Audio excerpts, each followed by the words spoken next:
On the sidewalk, Cole clenched his teeth and shouted loud enough for the whole crowd to hear. "Black folks like you belong in handcuffs," as he yanked Anthony Reed's arm like a trophy. But with a single move, Anthony flipped open his briefcase, revealing a badge, Federal Prosecutor. The crowd erupted, and for the first time the man abusing his power realized that racial humiliation would have to bow before justice. If this scene had played out just outside a courthouse in a neighboring state, would you have stayed silent or raised your voice? It was still early. The pale light of dawn had yet to filter through the roadside trees, and the suburban street remained quiet and empty. Every now and then, a few cars sped past, leaving behind a red streak of brake lights mixed with the morning mist. In that silence, a siren sliced through the air, followed by flashing red and blue lights dancing across the pavement. A police cruiser swerved sideways, cutting off a slowly moving black sedan. The door swung open, and Officer Cole Jackson stepped out. A large man whose heavy gait carried the arrogance etched into every fiber of his body. His face was tight with disdain, eyes sharp with contempt, teeth clenched like he was ready to lash out at anyone who crossed his path.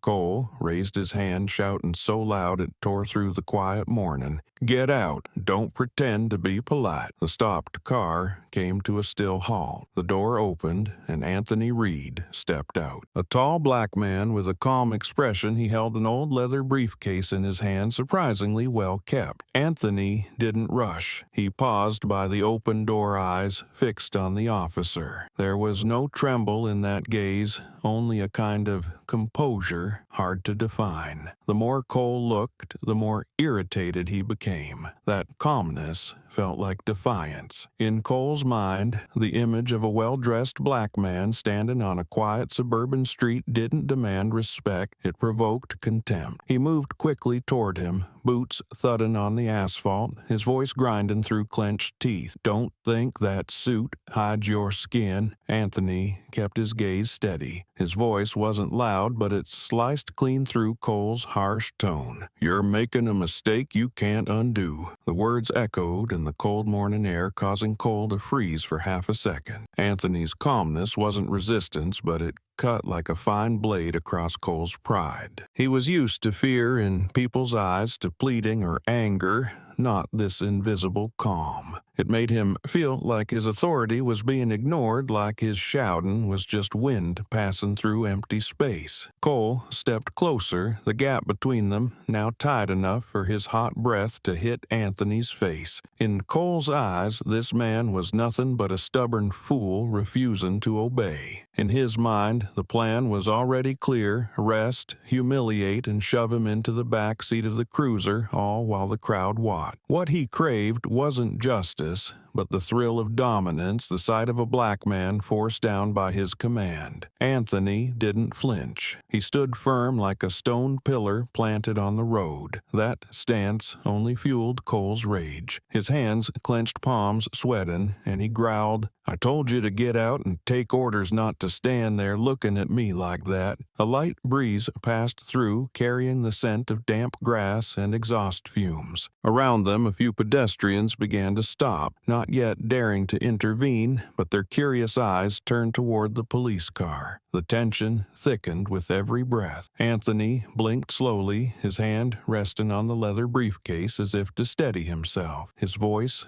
was soft but firm. "You have the right to check, but not to insult. And I'll say it again. You're digging a hole for yourself." The words hit like a drop of water on hot iron hissing on impact. Cole clenched his teeth so tight it hurt reason slipping from his mind. He shouted again, his voice crashing across the street corner. "Out here, I am the law." The bystanders began murmuring. Some shook their heads, others pulled out their phones. Anthony glanced briefly, his gaze steady, only a faint sadness flickering beneath. He knew that moments like this, once shed, could become fire, and he knew just as clearly that he couldn't afford to lose his composure. One misstep would be enough for Cole and the system behind him to twist everything into guilt laid on Anthony's shoulders. But Anthony was not a man easily shaken. He had lived with pressure, with condescending stares, and more importantly, he knew the truth of who he was. Cole looked around, saw the crowd growing, and his anger surged. He wanted a public takedown to turn Anthony into a spectacle under every watching eye. In his mind, people would see a black guy in cuffs dragged away and no one would ever dare to challenge the authority of the badge again. But Cole didn't realize that morning his aggression had already shoved him straight into the center of a storm. Anthony didn't flinch and he didn't strike back. He just stood there with calm eyes and a sentence that sounded almost like a warning. And that stillness in the middle of noise became the first signal of a battleground Cole never imagined he was stepping into. In that silence, the contrast became clear on one side. Toxic, shouting on the other, a stillness so profound it seemed to pause the entire street. Cole Jackson thought he was backing the man into a corner, but in reality, every word, every look from Anthony Reed was trapping him inside a cage of his own creation. That morning, the flashing police lights weren't just signaling a routine traffic stop. They were the first flare of a crisis that would pull a whole city, a whole nation into the eye of a storm. Anthony Reed had no idea that somewhere in the gathering crowd a teenager had already started recording. The kid had only one simple thought: this needs to be seen. And that instinctive decision would become the spark that lit a fire Cole Jackson would never be able to put out. The sidewalk in front of the courthouse was more crowded than usual that morning. Commuters rushed by, some office workers clutching coffee cups, some students with backpacks walking briskly. But all paused briefly when the lingering sound of a police siren echoed nearby. Cole Jackson escorted Anthony Reed out of the car, pushing him up against the sidewalk as if to put him on display. The slanting morning light cast long shadows of the two men across the gray pavement. Cole growled, raising his voice so everyone could hear. "This guy belongs in a jail cell, not an office." His voice sliced through the crowd like a blade, prompting onlookers to stop, turn, and whisper. The crowd gathered bit by bit. No one was sure what had happened. They only saw a white police officer gripping the arm of a black man in a suit. Some scoffed, others frowned, but most stared with a mix of curiosity and doubt. In one corner, a teenage boy around 17 quietly pulled out his phone, hands shaking slightly as he raised the camera to chest level and started recording, heart racing with the thought that this might be evidence of something unjust. In his eyes was both fear and a desperate hope to see the truth surface. Anthony Reed held tightly to his leather briefcase, his fingers curling slightly as if to channel all his calm into that one grip. He didn't resist, didn't speak back, only kept his breathing steady and eyes fixed straight ahead. His silence against the backdrop of yelling made the scene even more intense. Cole saw it and burned with frustration. He needed submission, needed to see Anthony crumble or explode, any reaction that would satisfy his bloated ego. But all he faced was a steady, composed gaze. That calmness hit like an invisible slap across the pride of a man who had grown used to others trembling before his authority. Cole yanked Anthony's arm harder, a mocking laugh escaping as an act of humiliation. "Who do you think you are here? You're just another black guy." The words rang out, crashing into the crowd like a stone thrown into still water. Whispers spread, some shook their heads in disapproval, others looked down in discomfort, though a few grinned, entertained by the public degradation. Cole's words weren't aimed at Anthony alone. They carried venom, meant for everyone who looked like him, those who had ever been stopped on the street, dragged without cause, or reduced to a color. In an instant, the noise around Anthony seemed to fade. He remembered his early days in law school, the thick books on justice, the fiery debates about human rights. He used to believe that justice was a shield for everyone, but over time he realized that the shield could be bent by those in power. Today, being dragged through a crowd, he understood that silence was not cowardice. It was the only way to keep the broken scale from collapsing completely. Any protest now would be twisted, any reaction labeled as resisting an officer. Composure was the only weapon he had, and it was enough to make Cole feel threatened. The crowd thickened. A middle-aged woman clutched her purse tightly, her eyes on Anthony as if searching for an explanation. An office worker whispered to to a friend. "He doesn't look like a criminal. Why is the cop dragging him like that?" But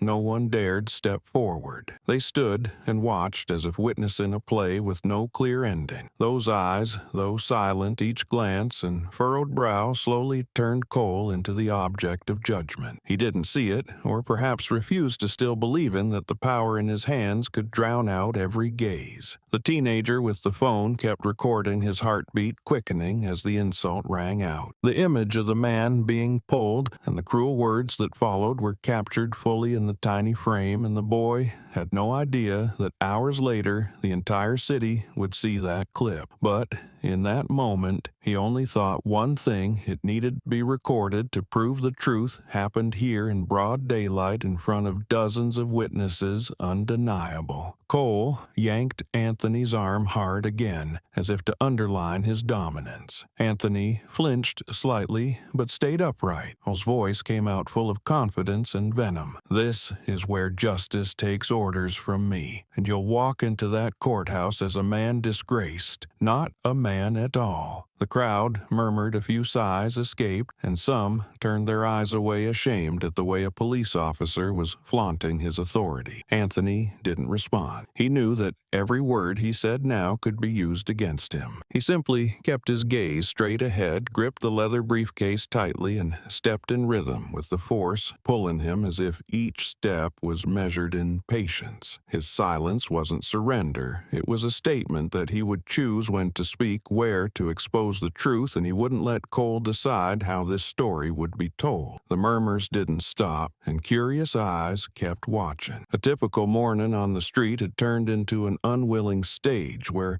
a police officer shouted to prove his power while a man held silent to protect his dignity. That contrast, though it lasted only minutes, planted the seed of a storm that would erupt later as what was recorded spread beyond this sidewalk, beyond the city, and reached even those who had never heard the name Anthony Reed. The courthouse steps that morning became a gathering place for every kind of gaze. The white stone steps, usually marked by the steady pace of judges, lawyers, and upright citizens, now echoed with murmurs and hurried footsteps. Some sneered, others sighed, and a few let out quiet breaths filled with unease. All the reactions wove together into an invisible wall surrounding Cole Jackson and Anthony Reed. For many, the sight of a police officer escorting a black man in a suit wasn't unfamiliar. It looked like 100 images seen in news clips, but in this moment, something felt different, a tension so dense that even the morning breeze couldn't lift it. Cole knew he was at the center of attention, and he fed on it like a man addicted to power taking in a hard hit. His eyes scanned the crowd as if confirming that everyone was watching this scene. Then Cole turned, squeezed Anthony's shoulder tight enough to raise the veins in his arm, and spoke with deliberate force, "I give the orders here." The words landed like a hammer blow, not just directed at Anthony, but projected for everyone standing around. Cole wanted to prove that he was the one in control, that in this space all eyes had to accept a single order, police above, and the man being held nothing more than a symbol of submission. Anthony remained upright, eyes fixed on the courthouse doors. He didn't look at Cole,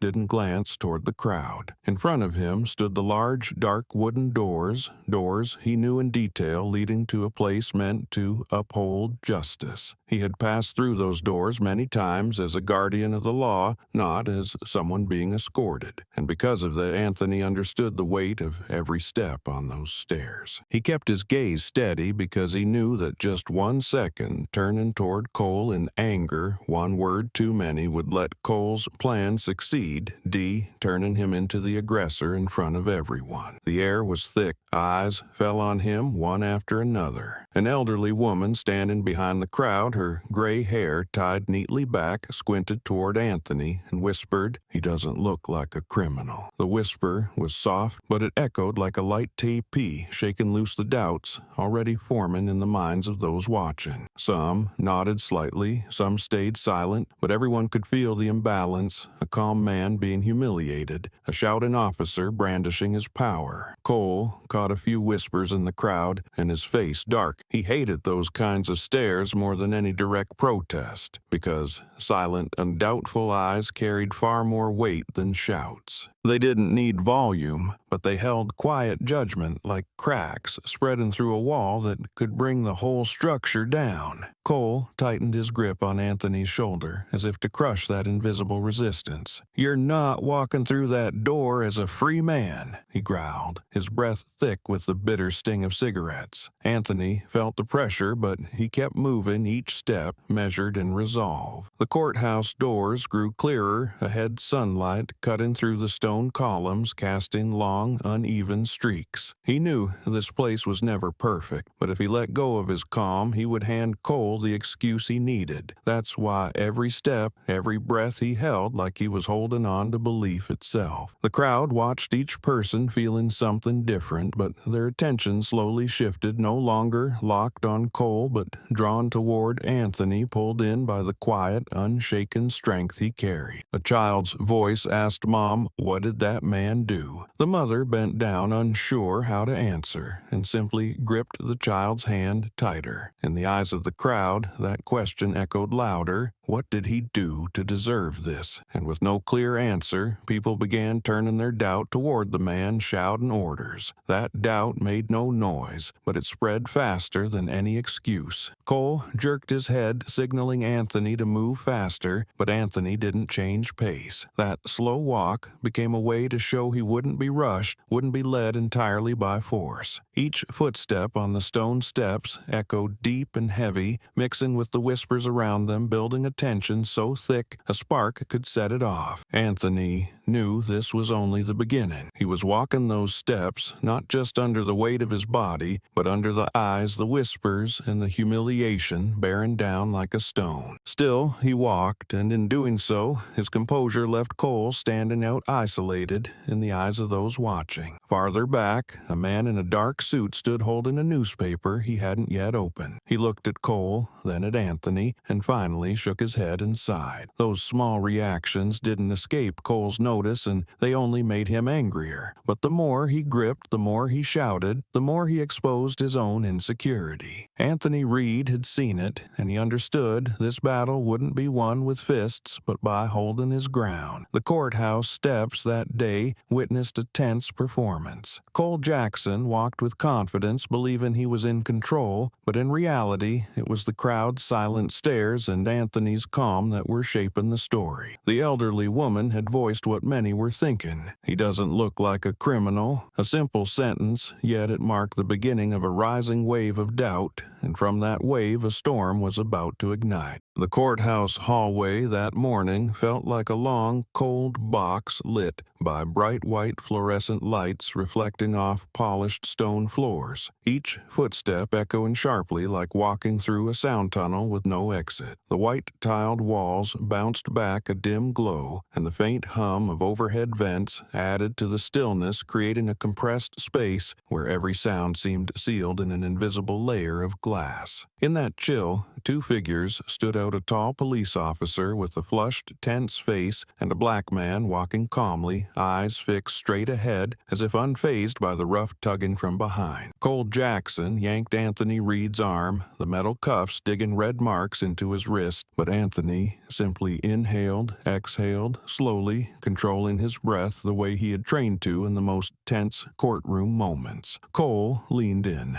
voice dropping to a venomous hiss. "Even justice bows to me." The words sliced through the tight air like a sharp blade, each syllable bouncing off the stone walls, spread and fading, leaving behind a bitter trace of arrogant power. Around them, a few security staff stood scattered in silence. One leaned against the wall, eyes fixed on a phone, pretending to be busy. Another clutched a stack of files, walking briskly past, but unable to fully hide a sideways glance at the scene unfolding. A uniformed guard guard furrowed his brow, slightly locked eyes with Cole for a split second, then turned away, choosing silence to avoid involvement. That turn of the head, small as it was, carried weight. It showed that even those who might be natural allies to Cole didn't want to be pulled into this display of power. Anthony noticed it. He could feel the awkward current in the hallway, the sidelong looks, the tight grips on folders, like people clinging to their own sense of calm. He knew that silence, too, was part of the system, a habit too ingrained to break easily. But in that very silence, injustice revealed itself more clearly. He breathed out slowly, pushing irritation from his chest, and his voice came low but steady. Justice does not bow, only those who abuse it do. The reply wasn't loud, didn't need to be, but it cut through the air cleanly, drawing a few quiet glances back in his direction. Cole's teeth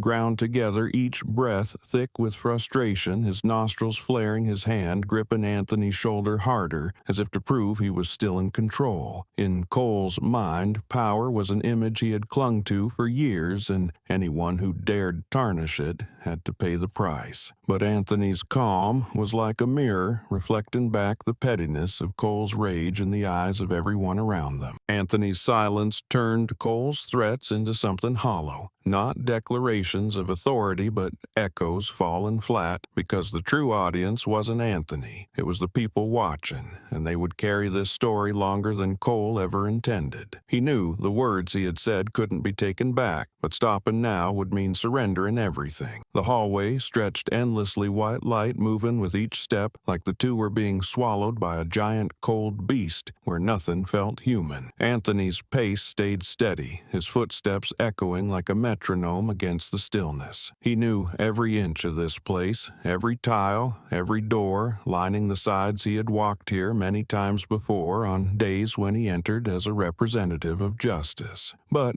today, being led like a suspect, he understood even more clearly how fragile justice could become when left in the wrong hands. He felt no fear, no trembling, but inside him surged a powerful wave. He thought of all the people who had faced this same hallway without the chance to speak, and he reminded himself to stay resolute, because the truth would come to light. The atmosphere around them added to the pressure. A few staff members glanced down from the stairs, saying nothing, but their furrowed brows, tilted heads, and quick evasive looks were silent verdicts in themselves. A young clerk paused in the hall, the paper in her hand trembling slightly, her eyes holding on to Anthony just a second too long before turning away. But her silence still asked a question loud and clear. Why would a man this composed be treated like a criminal? Cole noticed the stares, and they only made him angrier. His steps grew heavier, and he leaned in with one last threat, his voice low and laced with venom. You'll regret opening your mouth in here. Anthony didn't respond. He let the threat fall onto the cold stone floor and shatter like glass. In his mind, every word from Cole was just more proof of the decay in a man wearing a uniform without the character to match. He knew everyone around had heard it. They might not speak now, but they would remember, and that silence would build, would gather force, and become a storm when the truth came to light. He kept his breathing steady, his eyes forward, walking, not too fast, not too slow, just enough to make clear he was choosing to walk this hallway, not being dragged through it. And with each step, Anthony Reed was turning the courthouse's cold corridor into a living statement. Justice isn't a slogan on the wall. It begins when one person chooses to stand tall, even while being pushed down. The hallway felt longer than ever, but with every second, every step, the invisible scale was shifting. Cole thought he held the upper hand, but in truth, he was slowly losing control, because the silent crowd had begun asking questions, and Anthony's calm was the answer they were looking for. In that moment, the hallway was no longer a path to the courtroom. It had become a stage, the site of a confrontation where one man tried to humiliate with power, while the other upheld dignity through silence, and the outcome of that confrontation would echo far beyond anything said in the trial ahead.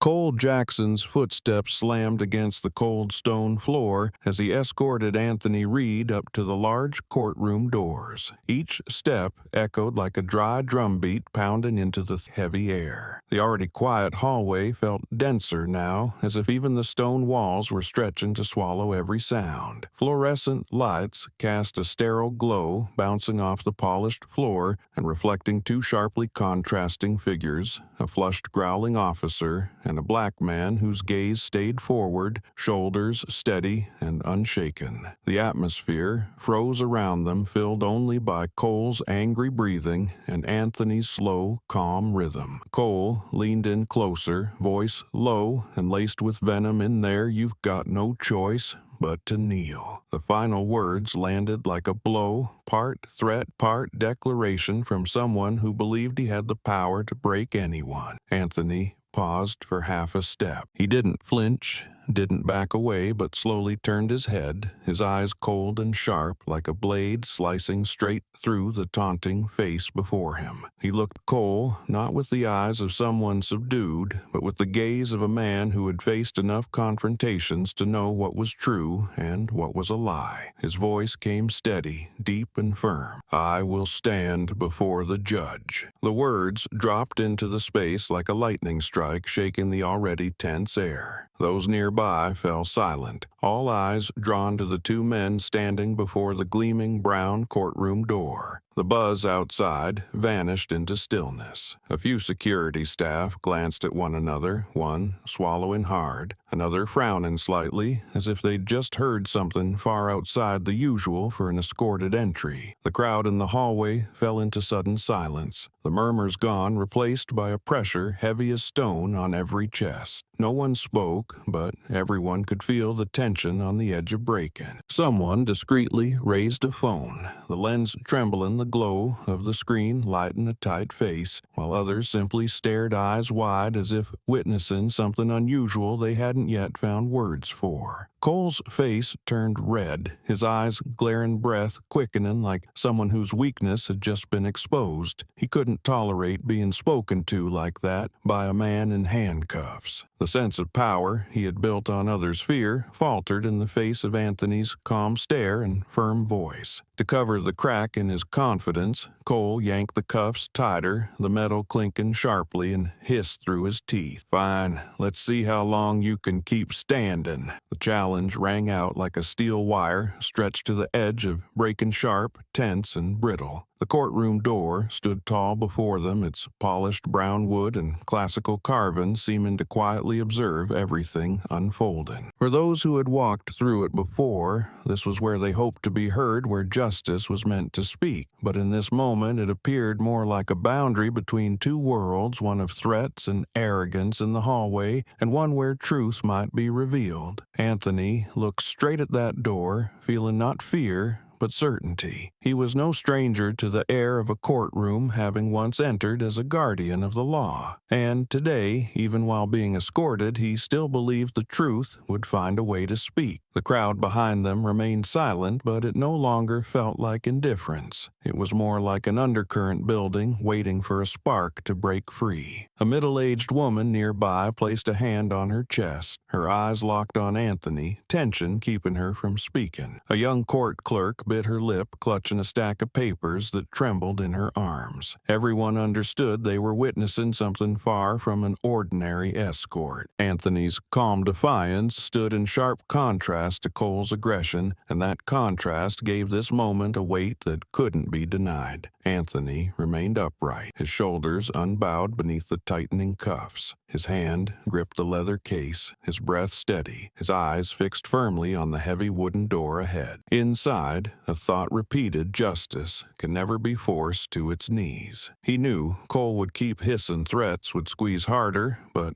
all of that was just the outer shell of insecurity. What truly carried weight were the eyes watching the cameras recording and the silence pressing in from every direction. That was power Cole couldn't command, and it was the force that would one day explode and consume every threat he made. Cole had yet to see it. He still believed he held the upper hand, that a few more venomous words would break Anthony down. But to the crowd, his fury and force no longer looked like authority, they looked like desperation. And Anthony, with only a single line, "I will stand before the judge," had shifted from a man in custody to a symbol of resolve. That shift required no explanation. The contrast between the two figures said everything. The courtroom door remained closed as if waiting for the right moment to open. Each twist of the cuffs, each threat from Cole only thickened the tension, while every calm glance and steady step from Anthony tightened the atmosphere around them. When this moment passed, it would leave a mark. People would remember Anthony's eyes cold as steel, remember his words, remember the weight of that silence, and remember the image of a police officer growling at the threshold of justice. That was the moment the invisible scale began to tip without the judge ever needing to strike the gavel. Anthony didn't need to explain, he just needed to walk each step taken with a straight back toward the wooden door. The crowd remained silent, but in their eyes something had begun to flicker, something that looked like awakening. The truth was right here in the sound of shoes echoing against stone and the harsh threats hurled out loud, and in one proud statement: justice does not bow, justice will stand tall. And the door ahead, once opened, would not simply lead into a courtroom, it would open the way for a storm waiting to break. In a cramped dorm room, the blue glow from a laptop and several phones made the small space feel even tighter. Wrinkled posters hung on the wall, the desk was scattered with books, and a half-finished cup of coffee gave off a faint sour smell. 3 or 4 students huddled around a screen, blue light casting across their faces, eyes wide with shock. On the screen played a clip that had just been uploaded, less than a minute long, but powerful enough to throw a stone into the still surface of public opinion. The title flashed in bold white letters against a black background: "Wrong Man." The audio was muffled, the sound of sirens and shouting blending into city noise, but the image was undeniable. A tall, white police officer, red-faced and aggressive, had a firm grip on the arm of a well-dressed black man. The contrast between the man's calm demeanor and the officer's aggression sent a chill through the viewers. The student who had filmed it now sat frozen, his hand trembling on the mouse, muttering, "I already posted it, can't take it back now." His roommate,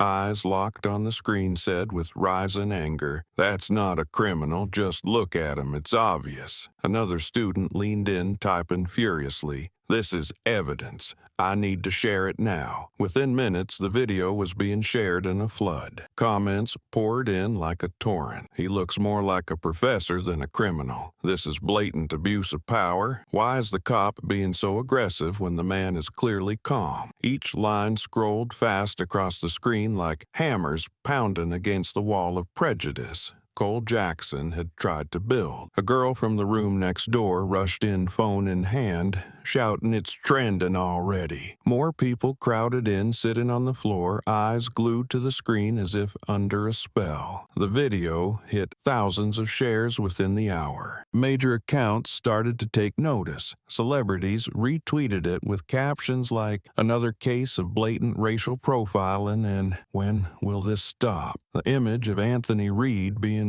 dragged, his face, steady eyes unwavering, became a symbol, spreading across timelines and platforms. People began drawing comparisons, placing his photo alongside others who had been at the center of cases that shook the public. And the more they looked, the clearer it became. This wasn't just another arrest, it was a deliberate abuse of power. In another dorm room, a group of law students fresh out of class stared at their phones. One of them slammed the desk, voice sharp with anger. "This is a serious due process violation. No warrant, no probable cause, just targeting him for his skin color." A classmate beside him nodded, her eyes bright with fury. Unbelievable. They did that right in front of the courthouse. They began drafting quick legal takes and posting them online, sharing the clip with sharp commentary. The impact came not just from the footage, but from the grounded analysis backing it up, fueling public outrage even more. Across the street at a small cafe, phone alerts kept ringing. The barista opened a screen, turned up the volume, and the whole shop turned this way to the video. An older man, worn out and quiet, watched the clip, then shook his head and sighed. All these years, and still the same. A young man nearby clenched his jaw and said, "We can't sit still anymore." He pulled out his phone, typed a short message, and hit post, "Wrong man." From that moment, the hashtag became a torch passed from hand to hand, burning across every corner of social media. By late morning, hashtag "Wrong Man" had taken over the internet. People shared it nonstop, group chats exploded, and status updates became a wall of protest. Screenshots of the moment Cole tightened the cuffs on Anthony were used as visuals for dozens of outraged posts. Some matched the images with quotes, "Justice does not bow. This is not a criminal. Who is he?" Each caption, each sticker was like an arrow aimed at a system already cracking under its own weight. Anthony had no idea his video was spreading at lightning speed. He was still standing at the courtroom door, holding himself upright, while outside a storm was already raging. People who had never met him, never heard his name, were now following every frame. Each share was more than an online action. It was a declaration that they had seen and they would not be complicit. One female student wrote in the comments, "I don't know who he is, but he stood tall, and that made me cry." Another user replied, "We need more people like him to remind us that dignity should never be trampled." Within less than an hour, small news outlets had picked it up, embedding the clip with bold headlines. "Controversial arrest, right outside courthouse. Police misstep or proof of racial bias." Editors scrambled to cut and comment, racing not to fall behind. As the story spread, the pressure reversed direction and began pushing back on the system. Phones rang nonstop at the police department, emails flooded in, and journalists called demanding statements. But in the midst of it all, Cole Jackson still had no idea what was waiting for him on the other side. In the same dorm room where the first clip was uploaded, the group of students remained seated, none of them leaving. They watched the view count climb by the second, their hearts pounding with every jump in numbers. One of them whispered, "This isn't gonna die down." And they were right. The video was no longer just a fleeting moment. It had become the spark that ignited a firestorm of outrage waiting to erupt within the community. People weren't just watching, they were reacting, speaking up, turning their anger into a call that spread fast and far. Outside, daylight continued to brighten, sunlight spilling through the dorm's small window, but for those following the clip, the real light was the belief that the truth had finally been seen. And from the moment the words "wrong man" flashed across the screen, the name Anthony Reed began to circulate, not as a man in handcuffs, but as a symbol of dignity in the face of injustice. The storm had begun,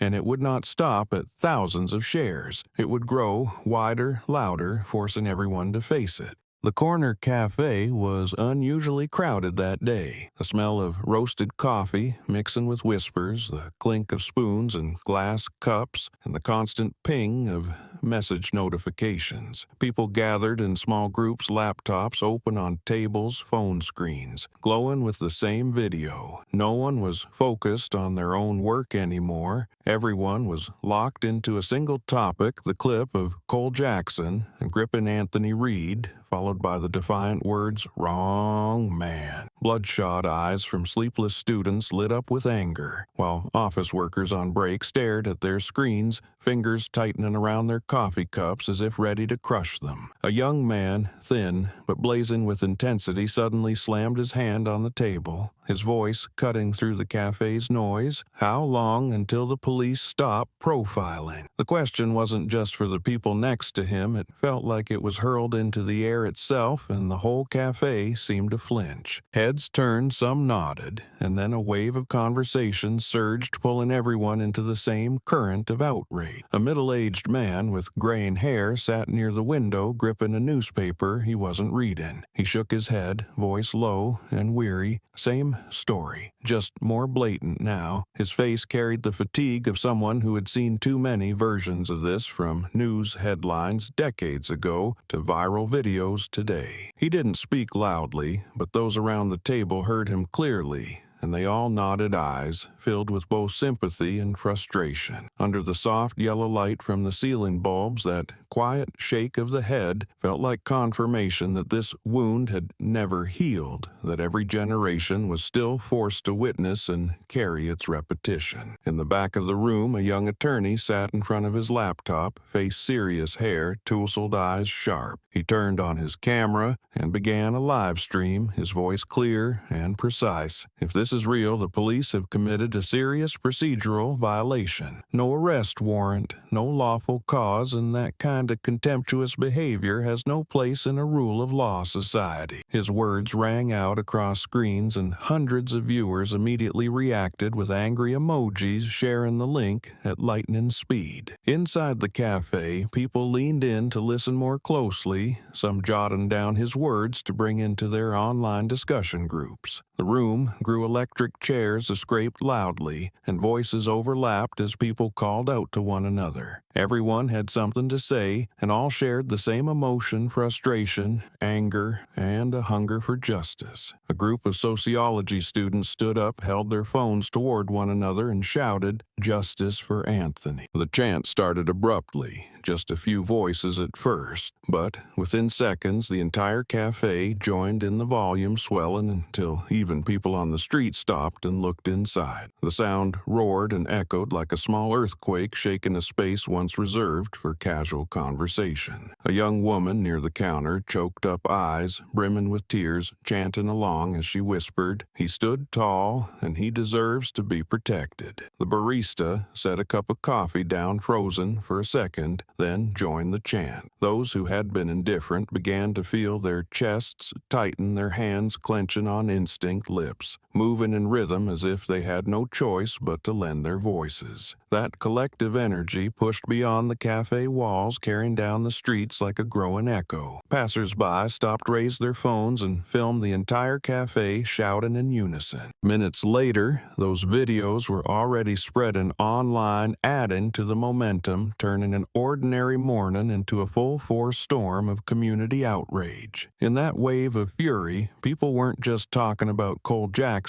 or Anthony Reed. They were talking about themselves, about family members pulled over without cause, about the eyes that locked on them because of their skin, about the fear of facing someone with a gun in an unfair encounter. Anthony's story became a mirror, and everyone could see their own pain in its reflection. The crowd in the cafe realized this wasn't just a clip, it was a call, a signal that demanded action, that forced them to rise so the truth wouldn't be buried. The chant, "Justice for Anthony," kept pounding, each repetition louder, stronger, like a wave crashing endlessly against the shore. Tables shook, glasses rattled, but no one cared. They knew they were witnessing something rare, a moment when outrage became collective movement, when the line between the individual and the community dissolved. And from that small cafe, the outrage would keep spreading, pouring into forums, news feeds, public squares, becoming a surge no one could contain. Anthony Reed still had no idea what was happening outside, but with every chant, with every raised fist, his dignity was being defended by the strength of an entire community. And in those chants, people were not only demanding justice for one man, they were reclaiming faith in themselves and the generation to come, so that no one would have to bow before the arrogance of those who abuse power. The cafe had become a living forum, a place where the public judged, where truth spread, and where a tiny spark from a short clip had erupted into a fire burning away silence. None of them knew how the trial would end, but all of them understood one thing: at that moment they were no longer bystanders. They had chosen to speak, and their voices were now echoing back at the system with the weight of thousands of angry hearts. Justice for Anthony was no longer just a slogan inside a cafe. It had become the heartbeat of an awakened community. That evening, on national television, The lead news segment didn't begin with the usual headlines or economic updates, but with bold text running across the screen, Officer Cole Jackson faces allegations of racial discrimination. The anchor sat upright at the desk, his expression more tense than usual, eyes locked on the camera, voice steady, but carrying a distinct weight as he read each word. Behind him was a still from the viral clip, flashing red and blue lights on a city street. Cole Jackson's figure, prominent shining handcuffs, locked tightly on Anthony Reed's wrist. The studio was silent. Everyone working there understood they weren't just airing a news story. They were opening the door to a tidal wave of public outrage. The report followed the short video played back in slow motion, frame by frame. Viewers saw clearly Cole's furious expression, his hand gripping Anthony's wrist while Anthony remained composed, his face unreadable, showing no fear. The contrast spoke for itself, no narration needed. The shaky, blurred phone footage from the teenager only made the scene feel more real, more immediate, as if the audience were standing right there, watching it unfold outside the courthouse. The roar of the crowd, Cole's shouting caught on tape, and the brief, forceful words from Anthony, all of it left millions stunned before their screens. After the clip, the broadcast cut to a legal expert, silver-haired, sitting in a studio interview. He spoke slowly, each word clear. This is not just a mistaken arrest. This is a blatant abuse of power. And more seriously, it exposes how deeply racial bias is embedded in the behavior of certain officials. The statement was replayed multiple times throughout the broadcast, and with every repetition, public outrage swelled. Viewers weren't just hearing from an expert. They were watching a voice of the legal world make it clear this wasn't a minor incident, not something to be buried in an internal report. Across the country, millions of eyes were fixed on their screens. In small apartments, crowded diners, and night shift offices, people paused everything to watch. Children sat on sofas, eyes wide, asking their parents, "Why did the police do that?" The adults didn't respond right away. They just shook their heads, eyes clouded. In distant towns, people heard the noise outside, saw the flash of phone screens lighting up a sign that they were living through a moment when a short video could ignite a national conversation. Social media exploded at the same time. Less than 10 minutes after the broadcast aired, the hashtag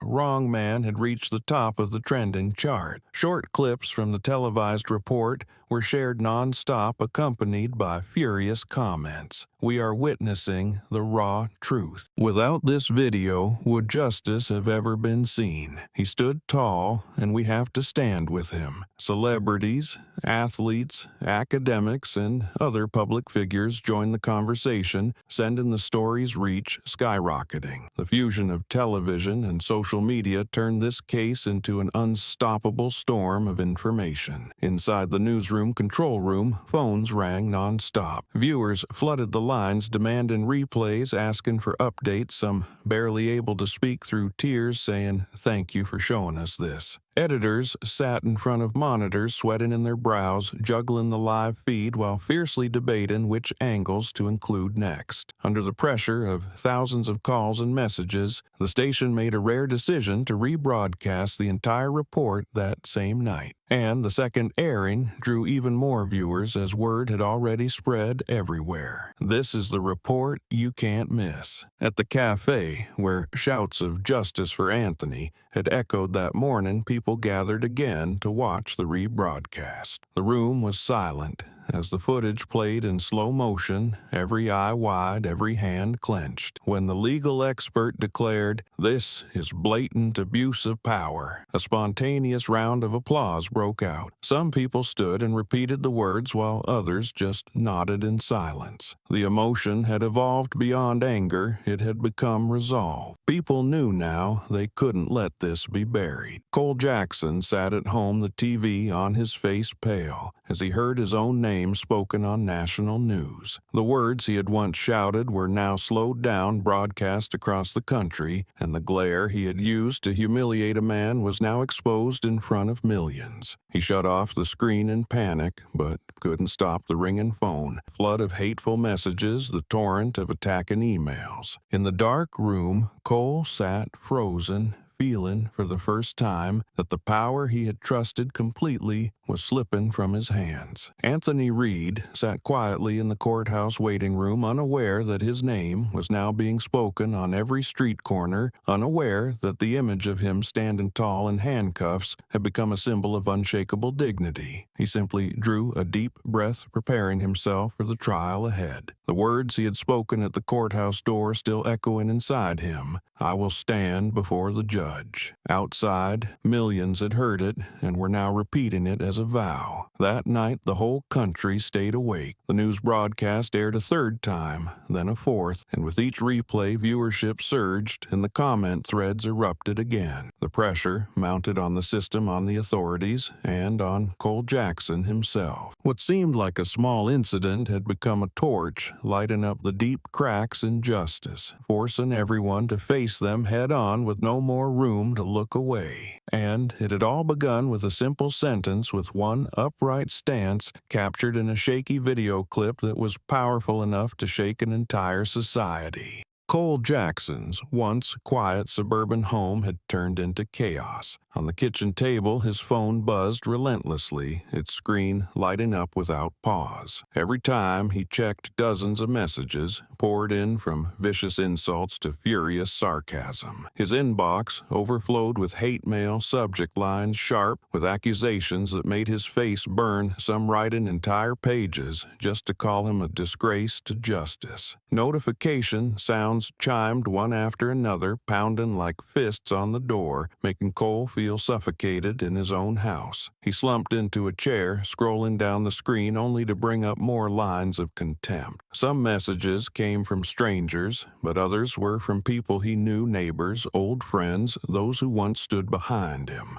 Cole gripped the phone tighter, his hands shaking, heart racing, sweat forming on his forehead. He once believed he was the one in charge, trusted his badge without question, but now everything had turned against him, leaving a cold, empty space behind. Each word in those messages felt like a needle piercing the pride already worn thin. Out there, social media was still flooded with images of Anthony Reed, standing tall, his face calm in the face of rage. Meanwhile, Cole's own image had been clipped and reposted, his aggression magnified, his face plastered with scathing captions. He tried turning off his phone, but once the screen went dark, the silence only made the sound of his heartbeat louder. He jumped up, pacing the living room footsteps, heavy eyes glancing at the mirror on the wall. Reflected back wasn't a confident officer, but a face twisted with unease. The next day, when Cole arrived at work, no one greeted him like they used to. Co-workers avoided eye contact, a few quietly turning the other way when he walked in. They once shared meals with him in the break room, laughed over night shifts, but now an invisible wall stood between them. Cole felt each step like sinking into soft ground. As he walked down the hallway, he noticed curious glances, but when he turned toward them, they quickly looked away, pretending to be busy. That silence was heavier than any accusation. It told Cole he had been pushed out of the circle he once thought he led. In his office, Cole turned on the computer to a flood of emails from superiors demanding explanations. The blunt language hit like stones, blocking every possible escape. He read, then deleted, but new messages kept arriving, citing public pressure and internal investigation already underway. Cole leaned his head into his hand, the memory of that morning coming back in vivid detail from the shouts on the street to Anthony's calm gaze. He hadn't expected a moment of arrogance to spiral into a storm that could swallow his entire career. Night fell, and Cole returned home, turned on the TV, then switched it off immediately when his face appeared in the news report. He walked into the kitchen, opened a bottle of liquor, and poured it hastily into a glass, hoping the bitter burn would dull the shock. But the phone rang again, the sharp sound making him flinch. He picked it up, read a few lines, then slammed it down on the table. The screen still showed one red sentence, "You will pay for this." Cole closed his eyes and exhaled a flood of mocking voices ringing in his head like a chaotic chorus. In the dim house, yellow light from a lone bulb spilled down, and he sat in silence, feeling lost in a storm of his own making, with no way back to what once was. In a home once filled with the sound of children's laughter, the air now felt suffocating. Cole's wife stood in the center of the living room, eyes red from sleepless nights, her hand trembling as she held a newspaper just thrown on the table. On the front page was an image of her husband, face twisted in anger, hand gripping the cuffs on Anthony Reed beneath a glaring headline, "Officer Cole Jackson and Allegations of Racial Bias." Every word cut like a knife, and she burst into sobs. Her voice choked. "You've dragged this whole family into a swamp." That sound exploded into the room, tearing through the silence, echoing off the walls, ringing in Cole's ears like a death knell. Cole turned to look at his wife, his face contorted, eyes bloodshot, as if trying to deny everything. He took a step forward, but her hand shot up like an invisible shield. Her eyes were full of anger and despair, and Cole froze. He opened his mouth to explain, but before he could say a word, she threw another line at him, her voice trembling but sharp. "Do you really think they'll forgive you? What about our kids? How are they supposed to live with a name like this?" Cole felt a chill run down his spine. Her words weighed heavier than any hate message, heavier than 1,000 angry emails, because they came from the one person who once believed in him without question. He turned away, walked straight to the table, and stared down at the scattered papers, suspension notices, letters, demanding explanations, all pressing down like a trap closing in. In his head, he heard the whispers of colleagues who now avoided him, the outcry from the public, and the muffled sobbing of his wife behind him. The pressure rose like a tidal wave, pushing him closer to the edge. Without thinking, he slammed his hand on the table, the sharp sound echoing through the room, glasses nearby rattling. His voice burst out harsh and frantic. It was all a misunderstanding. The shout wasn't a defense, it was a cry of desperation aimed at silencing the judgment and convincing himself he hadn't lost everything. But the truth was unmistakable in the eyes of the woman standing there in tears. She shook her head, turned away, and said nothing more. Her footsteps faded as she left the room, leaving behind a cold emptiness where Cole stood alone, gasping for breath in the weight of the house. The scream he had just let out echoed back in his mind, hollow and meaningless. He felt lost in a maze of his own making where every door was shut tight, and even the home he once believed to be his final refuge no longer stood open to receive him. On the table, the phone screen continued to flash with new messages, each vibration pounding like a knock that reminded him the truth never disappears just because of one desperate excuse.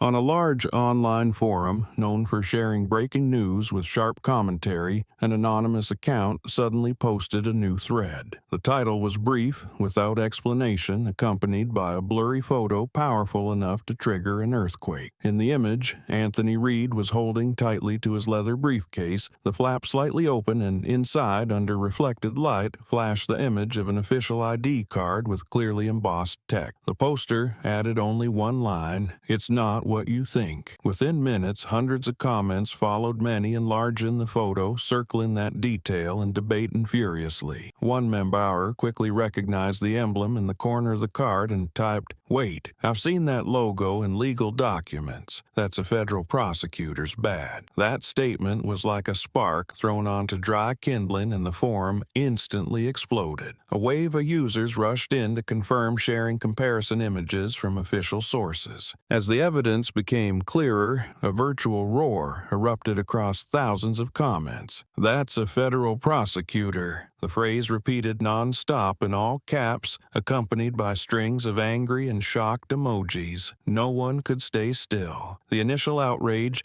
now turned into disbelief and sheer fury, because the man in handcuffs wasn't just an innocent civilian. He was a senior representative of justice. Social media immediately pushed the revelation into a new trend and wave. Clips from the video were re-edited, pausing at the exact moment Anthony clutched his briefcase, then comparing it to the forum photo. Every share added fuel to the fire, already burning out of control. Furious comments poured in. How could a cop dare to humiliate a federal prosecutor right outside a courthouse? This isn't a mistake anymore. This is a disaster. These statements only further inflamed the community, with many now calling it the incident that will shake the entire system. In smaller discussion groups, law students, journalists, and even former judges began to join the fray, analyzing every detail of the badge, confirming its authenticity. Long analytical threads were shared thousands of times as everyone sought to prove that the information could not be denied. Independent media outlets began publishing stories, pairing close-up shots of the ID with portraits of Anthony Reid and running headlines like, "The man in handcuffs is no stranger, he's a federal prosecutor." At the same time, public sentiment shifted dramatically. If before they were angry at the injustice, now they were outraged to realize that the insult had been directed at someone whose role was to uphold the law. The calls for justice became a roar, spreading across forums, forcing authorities to pay attention. Many began to ask, if a federal prosecutor can be treated like this, what hope is there for an ordinary citizen? That very question ignited a wave of resistance, turning the incident into a test of faith in the justice system. While Cole Jackson wrestled with his constantly ringing phone in a dim house out in the digital world, everyone had already noticed the detail he never anticipated. The badge glinting inside Anthony Reid's leather briefcase had become the linchpin, undeniable and clear. And from that moment on, any attempt Cole made to justify himself was meaningless, because the public had uncovered the truth on their own and shouted with one unified voice, "He's not a criminal, he's a federal prosecutor." In a single evening, the news spread like a storm, sweeping through every corner. On media sites, large and small, the same message appeared over and over. He's not a criminal, he's a federal prosecutor. The first article from an independent outlet was shared thousands of times in just minutes, quickly followed by major media joining in, all blasting headlines in a tone of outrage. Each time a user opened their phone, they saw the image of Anthony Reid standing tall next to the gleaming badge, a piece of evidence impossible to deny. The accompanying hashtags turned into a firestorm, and everyone added their voice,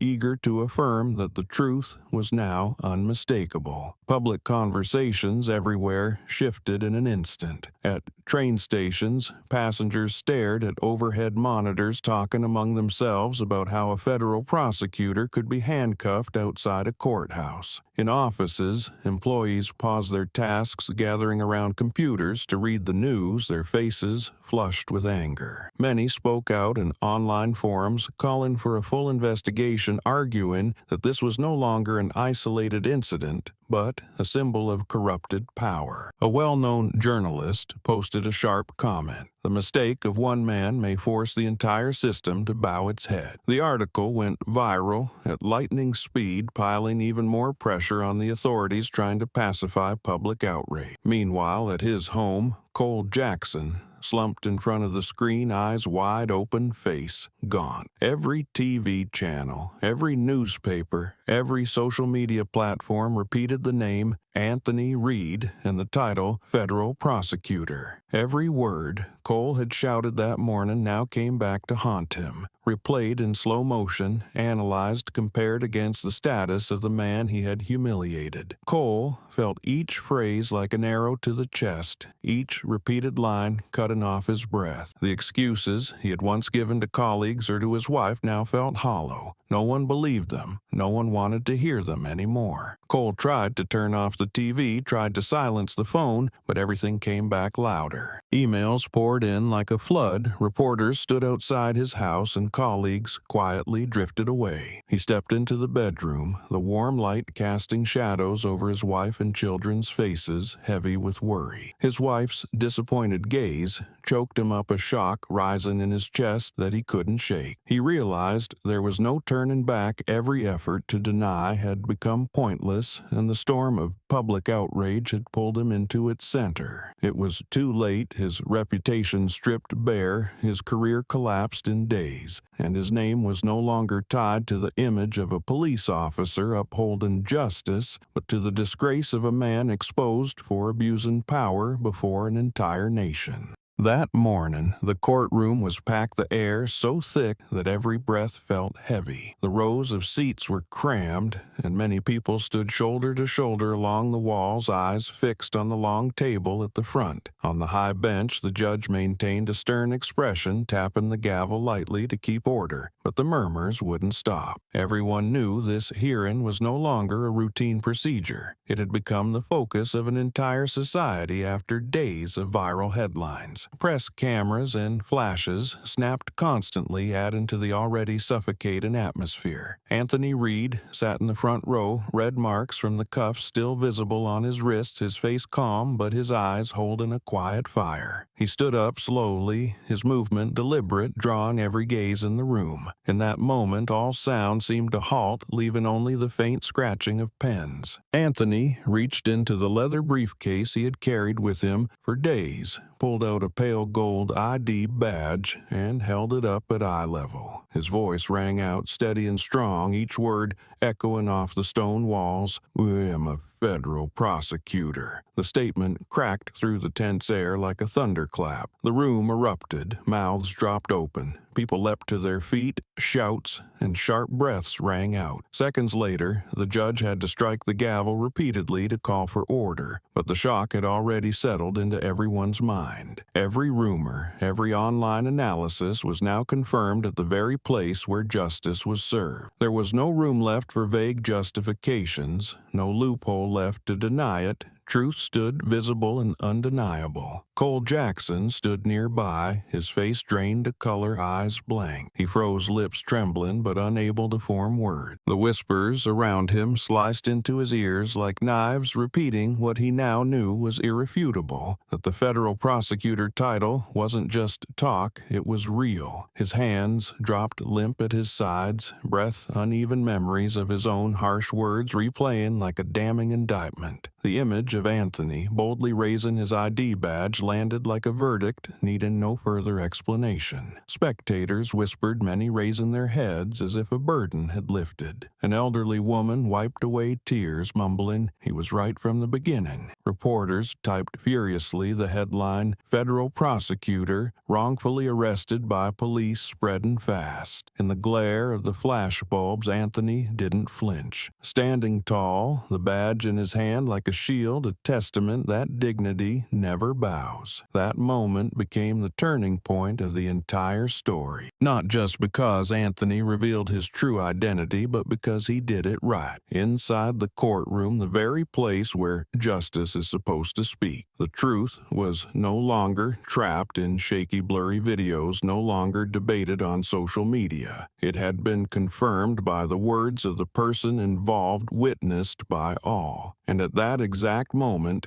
public opinion, the media, and the law were swept into an irreversible spiral where Cole Jackson was left only with desperate silence, while Anthony Reed stood as the undeniable symbol of justice. The gavel struck the wood 3 firm times, echoing across the courtroom, forcing whispers and heavy breaths to halt. The judge sat high on the bench, his face, stern eyes sweeping the room as his voice cut through like a blade order. That tone, sliced sliced into the rising wave of outrage, silencing hundreds in an instant. The room, once chaotic with the shock of exposed truth, now sank into a dense silence broken only by the scratch of reporters' pens trying to capture every detail of a historic moment. Anthony Reed remained in place, the federal ID still in his hand, his posture upright amid the thick air. He slowly turned his gaze, sharp eyes locking onto Cole Jackson, who stood frozen. Everyone seemed to hold their breath, awaiting that moment, because they knew this confrontation was not between two individuals, but between dignity and abuse of power. Anthony spoke, his voice low but resounding. "You handcuffed the one person who can take you to court." That line wasn't just for Cole. It struck like an arrow at the heart of anyone still in doubt. The crowd shivered in unison. A few gasped softly. Others lit up with the sense that justice had just been found. In a courtroom, usually cramped and stifling, Anthony's words rang out like a verdict without need of a gavel. It wasn't personal revenge, but a declaration that justice had sided with truth and that all abuses of power come at a cost. Cole Jackson stood rigid, his face-drained eyes wide in disbelief. His chest heaved with shallow breaths, heartbeat pounding, sweat beading on his brow, hands trembling. Anthony's words acted like a mirror, exposing everything, making any defense meaningless. Cole lowered his head, but in the eyes of the hundreds watching that gesture was not remorse, only the image of a man who had lost all ground. In the courtroom, the silence after the statement slowly turned into suffocating pressure. Everyone sitting there could feel the shift in the balance from once favoring the uniformed power to now clearly tilting toward the man standing with the badge in his hand. All the explosions of the past days were now condensed into a single moment, a moment in which Anthony Reed not only defended his own dignity, but issued a warning to the entire system: justice cannot be turned into a tool, and anyone who thinks they can use it to serve their own ego will have to face it directly. When Anthony lowered his hand and placed the badge back into his case, the room remained silent, but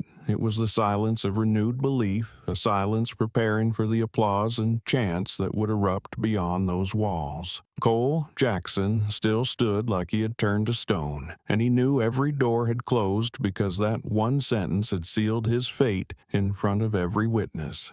The courtroom echoed with the sound of chairs scraping as the lawyers moved into the cross-examination phase, every gaze locked on Cole Jackson seated below. The air was so thick that even heavy breaths were audible, and the rustling of paper sounded sharp. A young attorney, posture upright, stood and walked toward the stand, eyes fixed on Cole, voice firm. "Did you have a warrant?" The question rang out, concise yet heavy, like a hammer striking the courtroom floor. Everyone turned to look at Cole, waiting for his answer. Cole froze, lips moving slightly, but no sound came out. Under the eyes of hundreds, he stammered, throat-parched, mind in chaos, as if thousands of shouted voices were ricocheting in his head. The usual justifications he relied on vanished because this question was too direct, impossible to dodge. Each second of silence dragged on, making the truth increasingly clear. Cole had no warrant, and his actions stemmed from pure hostility. A murmur rippled through the room, followed by more as the crowd began to whisper. The judge banged the gavel to restore order, but the wave of piercing stares toward Cole could not be stopped, the judgment in their eyes unmistakable. The attorney stepped forward again, voice sharper. "You knew you didn't have a warrant, so why did you act?" Cole lowered his head, hands clutching the edge of the table, sweat gathering on his brow, struggling to find a justification, but his throat closed up. His silence became an unspoken confession echoing through the chamber. Anthony Reed sat at the front, expression calm but deep. He didn't need to say another word because the question and Cole's silence had spoken volumes. The audience felt the stark contrast on one side, a federal prosecutor standing tall in defense of justice on the other, a police officer who once shouted commands now slumped in silence. The tension made every minute inside that courtroom suffocating, and everyone knew the balance had shifted. What came next would determine Cole's fate. In that moment, everything reached a boiling point. No one saw a domineering officer anymore, only a man confused and crumbling in the face of truth. And it was that very stammering, that silence that let justice move one step further, showing everyone that abuse of power cannot escape exposure. Anthony Reed stood up his stance, steady, his eyes sweeping across the courtroom before settling on Cole Jackson, whose head hung low. He walked slowly toward the stand, his voice steady and clear, loud enough that no sound could drown it out. Abuse of power isn't a mistake, it's a deliberate crime. The sentence struck like a blade slicing through the thick air, cutting down every lingering excuse. Each word, each beat of Anthony's voice was not just an accusation, but a declaration aimed straight at the hearts of everyone present. It wasn't only for Cole, but for every shadow of authority that hides behind a uniform. The entire courtroom froze the silence so deep that Cole's heavy breaths were clearly heard. Anthony's eyes never left his opponent, a gaze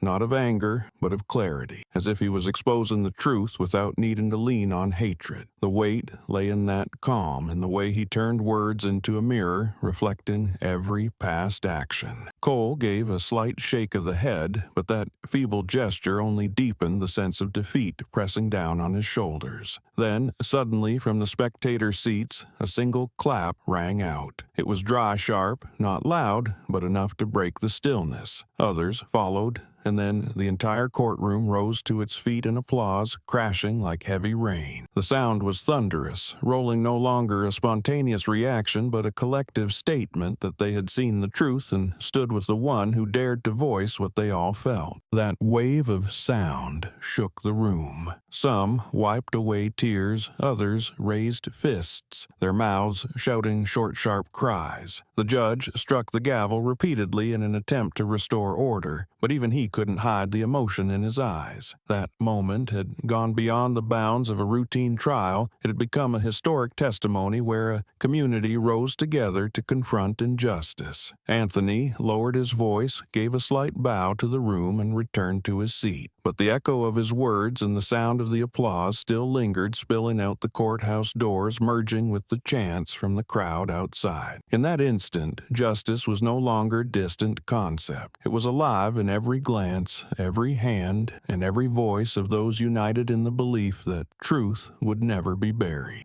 The clicking sound echoed as the technician positioned the projector light from the large screen spilling across the front wall of the courtroom. Everyone fell silent. The only sound was the slow rotation of the ceiling fan. At the judge's signal, the very clip that had caused a storm outside was now officially presented. The moment the first frame appeared, all eyes locked onto the screen where Cole Jackson emerged. His face, tense voice, barking commands. The amplified audio thundered through the room, every word hidden like a blow. "Get down, now, stop pretending to be decent," followed by a string of harsh slurs. This was no longer hearsay or social media snippets, but undeniable evidence shown clearly before everyone's eyes. The footage continued showing Anthony Reed being dragged across a crowded sidewalk, his face composed while Cole clenched his jaw, sneering, spitting out hateful remarks. In the courtroom, no one dared to breathe too loudly. Spectators held their breath, some covered their mouths, others leaned forward trying to catch every detail. The silence was not apathy but shock, as the video erased all doubt and made everything once heard painfully real. On screen, the words, "You're just another black guy," rang out with such clarity that some shuddered, one letting out a sorrowful sigh. Cole sat below his face, pale eyes fixed on the screen as if trying to make it disappear. But the light kept casting onto his face, exposing every cruel word he had spoken. His hand trembled as he tried to grip tightly to hide it, but with each passing second he felt more bare before the courtroom. No justification could replace the audio being played. No shield could cover the truth now laid bare before hundreds of witnesses. Among the spectators, someone looked down, eyes brimming. An elderly elderly woman whispered. Now he can't deny it anymore. The murmurs blended into a somber chorus that filled the courtroom. Journalists wrote non-stop camera lenses, sweeping quickly to catch every reaction. This was no longer just the presentation of evidence, it was a revelation where the screen's light became a blade slicing through every excuse. Anthony sat still, eyes forward without nodding or wearing a triumphant smile. He let the images and sound speak for themselves. To him, justice didn't need to shout. It needed proof. And as the entire courtroom held its breath watching the clip, Anthony knew the truth had finally begun to speak with its strongest voice, one that rose above all words. The judge sat high on the bench, light from the screen casting shadows across his face, reflecting every detail of the clip just shown. The slurs still echoed through the room, thickening the already stifling air. His brow furrowed, deep lines carving into his face, adding weight to every word. When the gavel was lifted, the entire courtroom fell silent, and the judge's voice rang out with finality, unacceptable. The sharp sound reverberated like a verdict already decided, prompting many in the audience to nod in agreement, some clenching their fists as if a burden had finally lifted. That declaration, spoken from the highest seat of authority in the room, was not only a judgment on Cole Jackson, but a confirmation that abuse of power would find no shelter under the roof of justice. Cole sat on the defendant's bench, his entire body frozen. The judge's words dropped like a boulder, blocking every path forward, leaving him breathless. He lowered his head, avoiding every gaze, sweat pouring as if he had just passed through a storm. Drops ran down his temples, soaking into his collar, forming dark stains. Cole tried to wipe them away, but the more he did, the clearer his unease became. He had once been used to walking tall, believing the uniform was a shield that authority could silence any room. But now that silence felt crushing, no longer born of fear, but of contempt, pressing in from every direction. In the courtroom, no one needed to say another word. People exchanged glances. The outrage had been validated by the footage and the fury affirmed by the judge's voice. The atmosphere now was nothing like the earlier uproar. It was a cold, cutting quiet, where every pen stroke and chair creak felt like a blade sinking deeper into the accused. Cole heard it all, every small sound like a knock reminding him that every chance to justify himself had vanished. He swallowed hard, his throat dry, but he dared not lift his face, knowing every eye in the room was fixed on him. The screen was off now, but the images remained vivid in everyone's memory. A police officer screaming, snapping handcuffs on a federal prosecutor, hurling racist insults, and now sitting with head bowed like a man defeated. That contrast left people feeling that, in some way, balance had been partially restored. The judge looked down, his eyes stern but quiet, as if he knew his words were not just for Cole Jackson, but for an entire system that needed to wake up. And on the defendant's bench, Cole still didn't raise his head, sweat continuing to drip, the clearest sign yet of a man crumbling under the weight of his own delusions of invincibility. As the courtroom doors opened, light from the hallway spilled in and Cole Jackson stepped out with a dazed expression. But before he could catch his breath, he was immediately surrounded by a tight ring of reporters and cameras. Microphones thrust forward in all directions, flashbulbs fired rapidly, and voices shouting his name echoed down the corridor. Everyone wanted an answer. Everyone wanted to capture the moment when the man who once held authority was now being held to account. Cole's eyes darted, searching for a way out, but the long hallway had turned into an iron cage where every step he took was locked in place. The barrage of questions didn't stop. How do you explain the video? Why did you act that way? Do you admit to abusing your power? Each question was a sharp blade slashing away at the fragile wall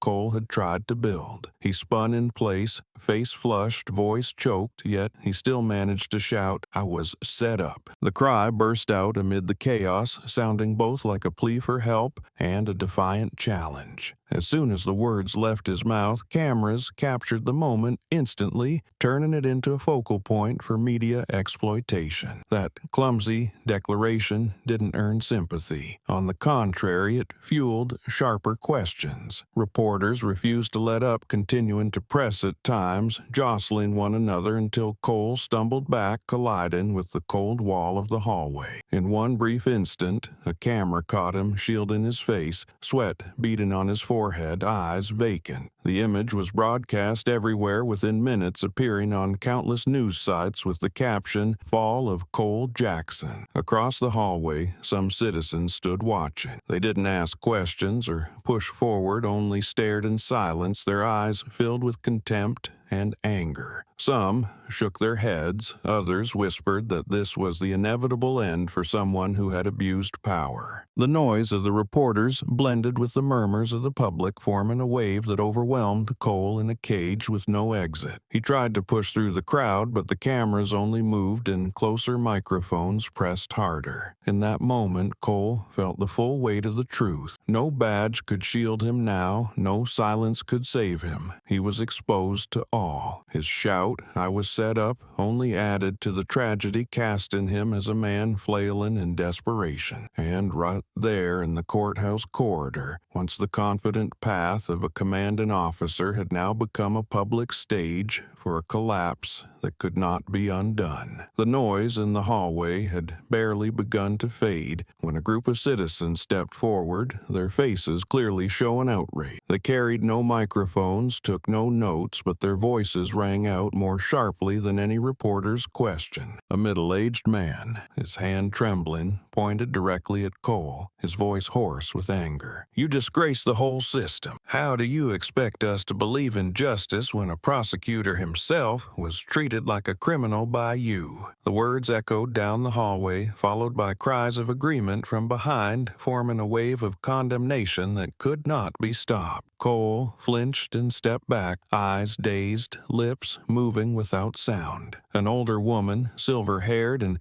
leaning on a cane, stepped forward, her eyes blazing with fury built over the years. "You disrespected our children. You disrespected the people who believed the law would protect them. Today, you were exposed, and that's the price you have to pay." Her firm rebuke rang out, prompting nods from those nearby, and one person raised a clenched fist as a sign of shared fury. Camera flashes continued to burst, capturing the moment. Cole stood isolated, surrounded by members of the public confronting him face to face. Cole tried to move faster, hoping to escape the barrage of accusations, but his steps faltered, breath quick and shallow. Each citizen's voice landed like a hammer blow on his already crumbling mind. A young man shouted from the far end of the hall, his voice echoing, "We don't need people who use their badge to humiliate others." The shout was followed by a burst of applause, not celebratory, but the sharp sound of collective judgment. Cole stopped, shoulders slumping, forehead beaded with sweat, his face flushed with shame and panic. In the eyes of the crowd, Cole no longer looked like someone with a future. The arrogance that once shielded him had shattered, exposing his raw weakness and utter defeat. He stood alone in the dense circle, no words left to defend himself, no colleagues left to stand with him. The people's steps closed in their furious stares, fixed on him, every word and gesture, pushing him further into a dead end. Photos taken in that moment spread quickly, and everyone who saw them understood one message. Clearly, the man who once wielded power over others had become the symbol of collapse. Cole took a heavy breath, bowed his head low, but the gesture didn't speak of remorse, only the helpless reflex of someone with no strength left to resist. He dragged his feet forward with every step, chased by voices of blame, leaving behind the image of a man completely broken in the eyes of the public. And in that hallway, no one saw a powerful officer anymore, only a defeated figure adrift and burdened with contempt and the undeniable truth. That morning, the court opened its final session under the watchful eyes of an entire society. The hallway was packed with reporters, cameras aimed at the heavy wooden door where every gaze carried the hope of a clear verdict. As the judge entered, the atmosphere instantly quieted. Every small sound became amplified. The gallery was overcrowded and many stood along the aisles, each person tense, awaiting the moment that would decide Cole Jackson's fate. At the defendant's table, Cole sat silently, his face, gaunt hair disheveled, eyes avoid in every lens, no trace left of the officer once swaggering in the street. In contrast to that dazed presence, Anthony Reed sat across the room, composed, his eyes bright and clear, as if fully prepared to face whatever was to come. The judge opened the file, his voice deep and steady across the courtroom. Cole Jackson, after reviewing all evidence, the video recording and witness testimonies, the court hereby rules to terminate all of your duties within the police force and refers your case to the Criminal Investigation Division. The firm statement dropped and murmurs rippled through the courtroom. Some nodded in satisfaction, others sighed in relief. This verdict not only marked the end of Cole's career, but also sent a message that power cannot rise above the law. Every act of abuse must be paid for, no matter what uniform the perpetrator wears. Behind the rows, keyboards clacked as reporters typed up the breaking news. Headlines appeared immediately: Cole Jackson suspended and under criminal investigation. The news spread rapidly that same morning, igniting a wave of public reaction. Citizens watching the live broadcast applauded in unison, viewing this as the first step toward justice. No one believed Cole would escape judgment, but hearing it formally declared by the judge brought a sense of closure that the public had long awaited. Moments later, the judge turned to Anthony, his tone solemn. "Mr. Anthony Reed, as a federal prosecutor, you retain full legal right to pursue formal charges against Cole Jackson and the police department in which he served." Anthony rose, nodded slowly. He offered no grand declarations, no display of triumph, only calmly stated that he would proceed with the necessary legal actions to ensure justice was fully upheld. That calmness silenced the courtroom momentarily, then quickly gave way to a surge of applause as everyone understood this fight was never just about Cole, but about the broader need to cleanse an entire system. Cole remained motionless, both hands gripping the edge of the chair, his gaze vacant. He understood that every door had closed and there was no room left for justification. The verdict, just delivered, had not only taken away his job, but it also erased the image and pride he had carried throughout his career. Meanwhile, Anthony became the symbol of the trust the community had placed, not only because he defended himself, but because he had the courage to bring wrongdoing into the light. The trial ended with the sound of the gavel, but its echo lingered. People poured into the hallway, reporters rushed to make calls, while others quietly exchanged looks, their eyes glowing with satisfaction. They knew this was not the end, but the beginning of much-needed reforms. That public ruling not only held Cole Jackson accountable, but also planted a renewed belief in society that justice, even when challenged, could still find its way back when there are people brave enough to stand up for it. As the courtroom doors swung open after the final gavel strike, the long-held tension burst apart. The crowd rose in unison, cries of "justice for all" thundered like a storm, bouncing off the walls, slipping through doorways, and breaking into a rhythm of celebration. Hands were raised, clapping erupted, and slogans echoed so loudly they drowned out the chaos outside the hallway. There was no divide between the old and the young, between scholars and laborers. All joined voices in joyful unity. Faces were streaked with tears. Some embraced the person next to them. Others collapsed in relief. For this moment was the culmination of a long journey filled with outrage, waiting, and hope. Amid the roaring chants, Cole Jackson slumped into his seat, his whole body drained, his face frozen void of emotion. His empty eyes stared forward, lips moving broken but unable to form words. The uproar around him slammed into his ears like hammer blows, leaving his mind spinning, but he had no strength left to resist. The image of a once arrogant man, confident in enforcing his own rules, was now nothing but an empty shell crushed under the weight of his own mistakes. His hands trembled, sweat beaded on his forehead, and Cole appeared lost in a sea of people, shouting for justice, sinking alone to the bottom of his collapse. Anthony Reed remained standing, his eyes not on Cole, but on the crowd. He knew that today's victory did not belong to one person, but to all those who had dared to speak out, who had added their voice to the current of truth. As he watched the entire courtroom rise in unison, Anthony did not smile in triumph, but simply nodded as if offering a quiet gesture of gratitude to the community that had stood with him through a difficult path. That calm composure made him stand out even more amid the crowd, an image that symbolized the quiet strength of justice. Reporters packed the aisles constantly, snapping photos capturing every frame where one side was a jubilant crowd and the other a defendant drained of all color. These images would later flood the front pages, becoming a stark symbol of the contrast between justice and corruption. Amid the chaos of chanting, there were young faces shouting, until their voices broke parents with teary eyes watching their children witness justice unfold right before them, and former victims of abuse wiping away tears, for this moment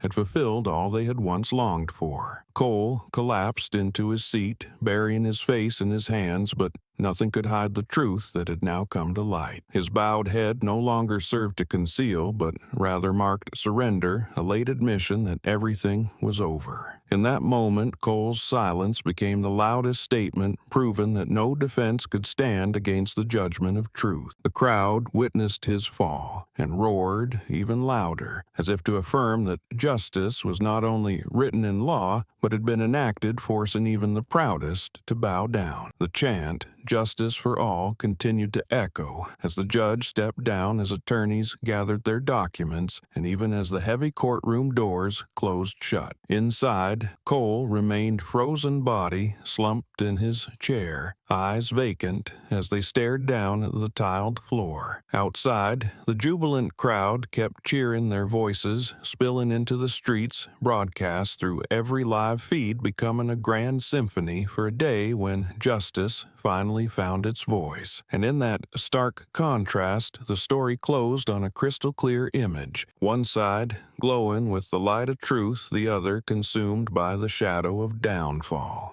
The large square that day had ceased to be a place for everyday strolls and instead became a sea of people ablaze with belief. Rows of bodies stood shoulder to shoulder, hands raised, holding hastily written banners with powerful messages. Justice for all, stop abuse, no more silence. Voices echoed in rhythmic waves, flowing from one end of the plaza to the other, then returning in powerful response. No one led, no one commanded, yet thousands of voices merged into a collective hymn, lifting momentum, transforming tension into a celebration of faith. Those who once remained silent had now found a voice, and they no longer hid it. They raised it into the light so the whole world could hear. Amid the crowd, a small raised platform was erected as a temporary stage, where former victims of injustice stepped forward one by one. Each carried a story, a wound, yet today they came not to lament, but to turn memory into testimony. A middle-aged man, voice trembling but eyes burning, recounted being unlawfully stopped solely because of his skin color. He said he had lived for years in silence, believing he was alone. But when he saw Anthony Reed stand tall against humiliation, he realized silence was no longer an option. His words brought the crowd into quiet, then broke into thunderous applause as though embracing and returning strength to him. Next, a silver-haired woman rose holding a faded old photo of her son. She testified that her son had been wrongly arrested and suffered trauma so deep that he had abandoned his educational dreams. Her voice cracked but did not break. Each sentence landed in the audience's hearts like a knife children standing beside their parents in the plaza looked up eyes wide, as if first realizing injustice is not distant, it could happen to someone nearby. Compassion spread, turning personal stories into collective power. Each clap, each teardrop stood as proof that those pains would no longer be buried. The scene grew majestic as one testimony followed another. A former young officer stood and admitted he had witnessed a colleague cross a line but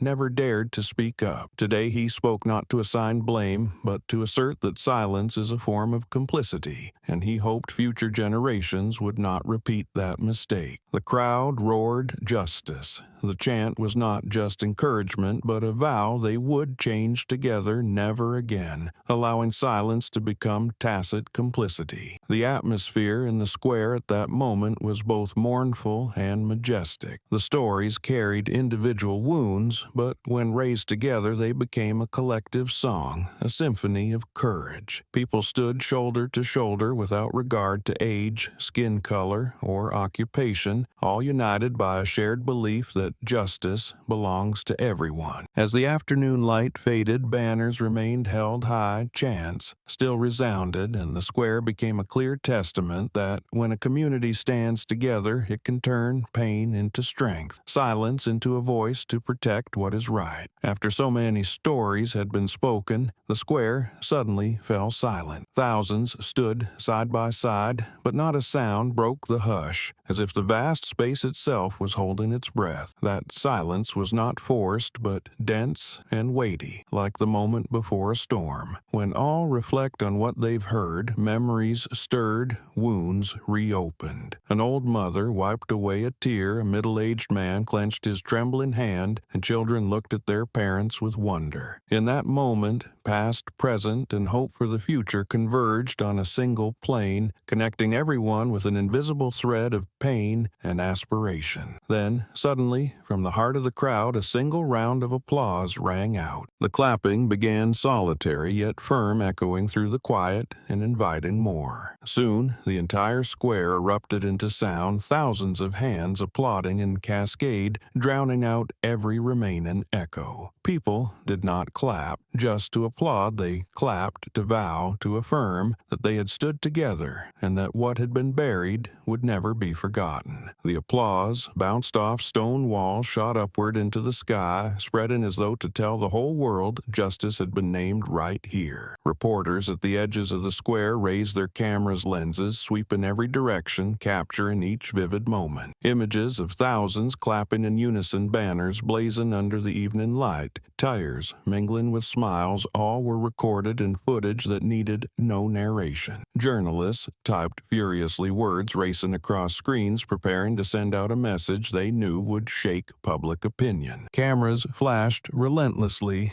capturing the bright eyes of young people, the pride of elders, and the emotional embraces of strangers turned kin. That very evening, images and video clips from the square began appearing on television, replayed hour after hour. News channels called it a historic moment, an afternoon when the community didn't just recount its pain, but transformed it into collective strength. Political commentators noted that the applause wouldn't stop at the square. It would echo far, forcing society to change, demanding that those in power re-examine themselves. And on social media, short clips were shared at lightning speed, accompanied by millions of emotional comments. Those present that day knew they had witnessed an event that could not be repeated. The silence, then the explosion. The empathy, then transformation into action. Everything was etched into collective memory as an indelible mark. People left when dusk was falling, but the sound of applause still reverberated in their hearts. The media kept broadcasting those images for days after, and each time they were watched again, people felt their noses sting, their hands clench unintentionally, because they knew they had helped create a milestone where justice was no longer an abstract ideal, but existed clear strong in the very square of their own community. That day, the Law University lecture hall was packed, the atmosphere so solemn that even the sound of a pen tapping echoed. Students from multiple cohorts filled the seats, while behind them sat faculty, young lawyers, and others eager to witness Anthony Reed's words. When he stepped to the podium, composed in gait but firm in gaze, the room fell silent instantly. Without any flowery introduction, Anthony stood tall, took in his audience, and spoke clearly.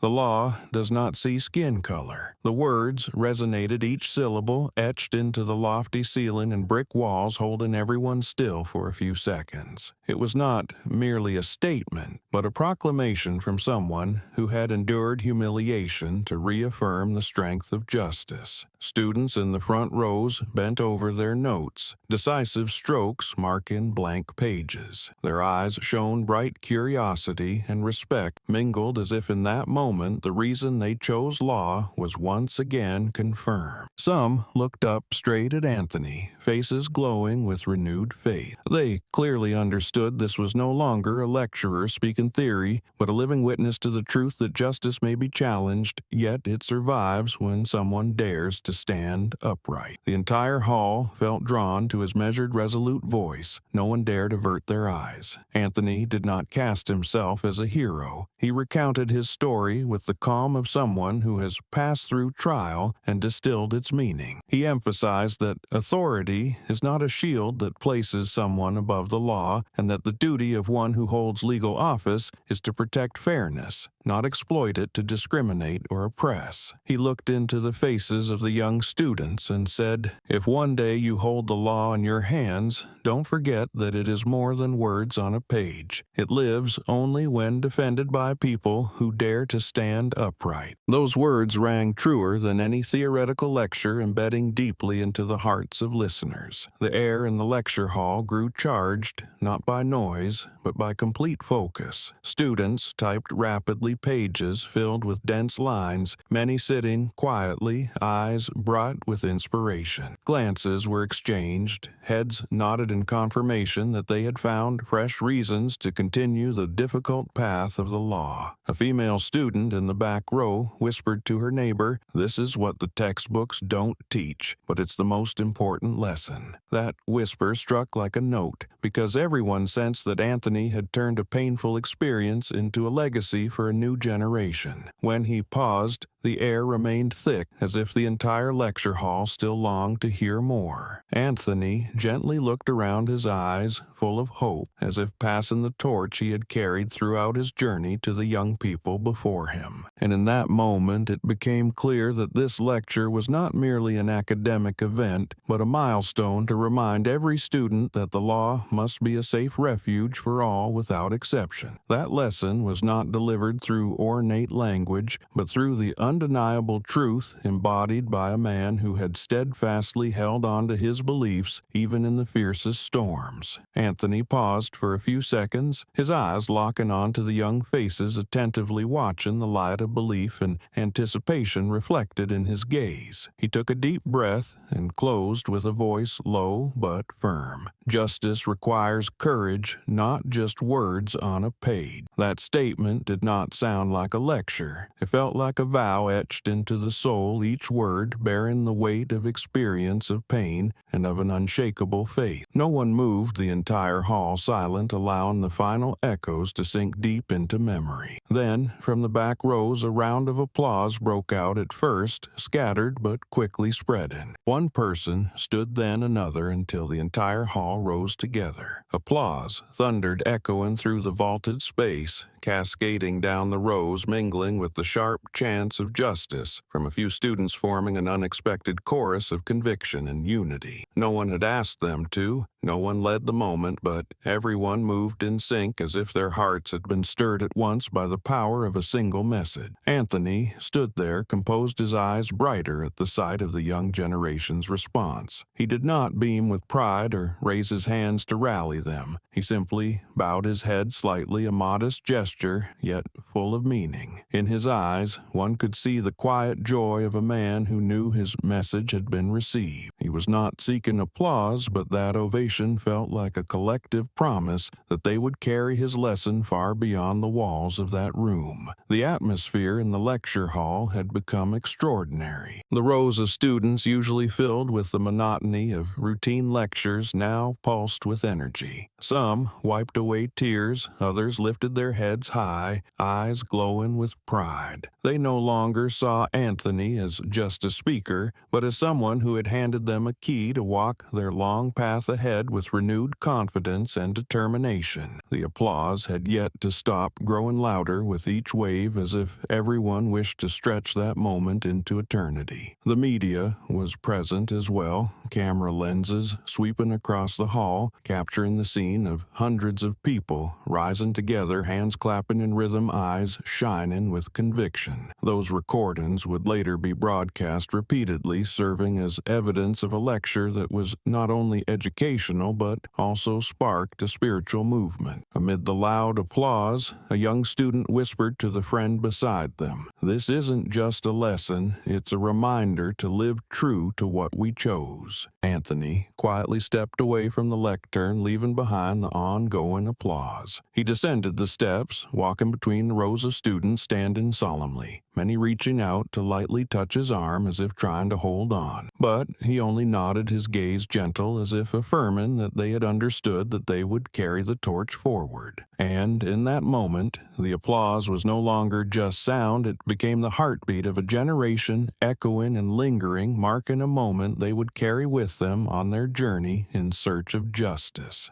The holding cell sat at the end of a cold corridor, the dim fluorescent light casting a pale glow on the rough concrete floor, creating a bleak atmosphere. The smell of rust from the bars mixed with the dampness of old walls, making everything heavier. Cole Jackson sat leaning against the cold wall, his hands interlaced, eyes empty as he stared at the ground. Footsteps echoed slowly. The iron door swung open, and the young lawyer stepped inside, holding a thick file. He did not speak immediately, only placed the file on the small table and sat down, his gaze fixed on Cole. Cole looked up, his eyes vacant, like a man just wakened from a trance. The lawyer opened the file, his voice steady and slow. "This is the result of the preliminary investigation. All the evidence has been confirmed. The clips, the witness statements, and the internal records all clearly show your actions. The authorities have officially filed charges." Each word fell like a hammer strike, heavy but without mockery, only an undeniable truth. Cole lowered his head, his shoulders sagged, he drew a deep breath, but could not release it fully, as if even the air had weight. At that moment, images from the previous days flooded his mind. Himself, shout in his hand, tightening the cuffs, the furious cheers of the crowd, Anthony Reed's calm eye, and the disappointed gaze of his wife and children, all of like shards of a broken mirror, cutting into Cole's thoughts. He sighed, his voice hoarse, clear. "I've destroyed my own life." The words escaped not as a plea, nor an excuse, but as a belated confession from someone who had gone too far. The lawyer stayed silent, showing no reaction. His eyes, a mix of professionalism and pity. He had witnessed many cases, but this moment still made him pause. He gave a small nod, then spoke softly yet firmly. "What you've said may be the start of change, but the truth still has to be fully revealed." The words were not a comfort, but a reminder to Cole that every choice carries consequences, and accepting the truth is the first step on the path to atonement. Cole sat quietly, his eyes on his trembling hands. The metallic clinking of the bars echoed through the room, blending with his sighs into a mournful sound. In that moment, he realized the power that had once lifted him high had become the weight dragging him down. He remembered the times of recognition, the handshakes of colleagues, the respectful nods of subordinates. All of it had turned into emptiness, and he was left only with himself in the cramped room. Outside, the world kept moving, but inside the cell, it seemed to stop. The lawyer closed the file, stood up, gave Cole one last look, then turned toward the door. The light from the hallway spilled in, outlining Cole's slumped figure, a silhouette that had once represented a power, now stranded in a dark corner. He did not know what the coming days would bring, but he understood one thing clearly, that Cy had not erased his mistakes. It had only opened another beginning where he would have to face everything he had done. And in that silence, for the first time, Cole felt the full weight of loneliness, as if he were sentencing himself before the next trial had even begun. Cole sat motionless for a long while, the echoes of his confession still reverberating in his head. It felt as though the cold walls around him were pressing closer, making the air heavy and hard to breathe. At last, he lifted his head, his eyes bloodshot, his voice cracked with exhaustion. "I'm sorry." The words came out short, without resistance, without any trace of arrogance, just a cry from the depths of remorse. But as the sound faded through the cell, it fell into an unbroken silence with no reply. The guard outside the door kept staring straight ahead, his face expressionless. The lawyer had just left, leaving the room wrapped in stillness. The apology drifted into the darkness, weightless and meaningless because it had come too late to save or soothe anyone. Cole bowed his head, his hands covering his face, in his mind appearing the image of his wife, crying, the distant looks of his colleagues, and the outrage of the public. He knew his apology could never reach those people, could not erase the pain he had inflicted. What remained was only emptiness, alienation, and the turning away of everyone. The cell was so quiet he could hear each beat of his heart, each heavy breath of his own, as if the entire world outside had vanished, leaving him alone with the dark. That darkness was not just the absence of light, but a mirror reflecting the collapse of a man who once believed himself above justice. Cole had thought he could control everything, that his shouting and his cuffs could make others bow. Now he realized all of it had come back to drag him under. The apology he had just spoken had dissolved like a speck of dust in a raging storm, with no one to listen, no one to take note. It became the final period to every illusion left, leaving him submerged in a dreadful silence. The ceiling light in the cell cast down a dim yellow glow too faint to chase away the darkness gathering in the corners. Pale beams scattered unevenly across the floor like wounds that refused to heal, while most of the room remained shrouded in gloom. Cole sat hunched over, his figure stretched across the cement floor, twisted and broken, as if even his shadow no longer had the strength to stand upright. That dull prison light swallowed the edges of his form, turning him into a fading silhouette,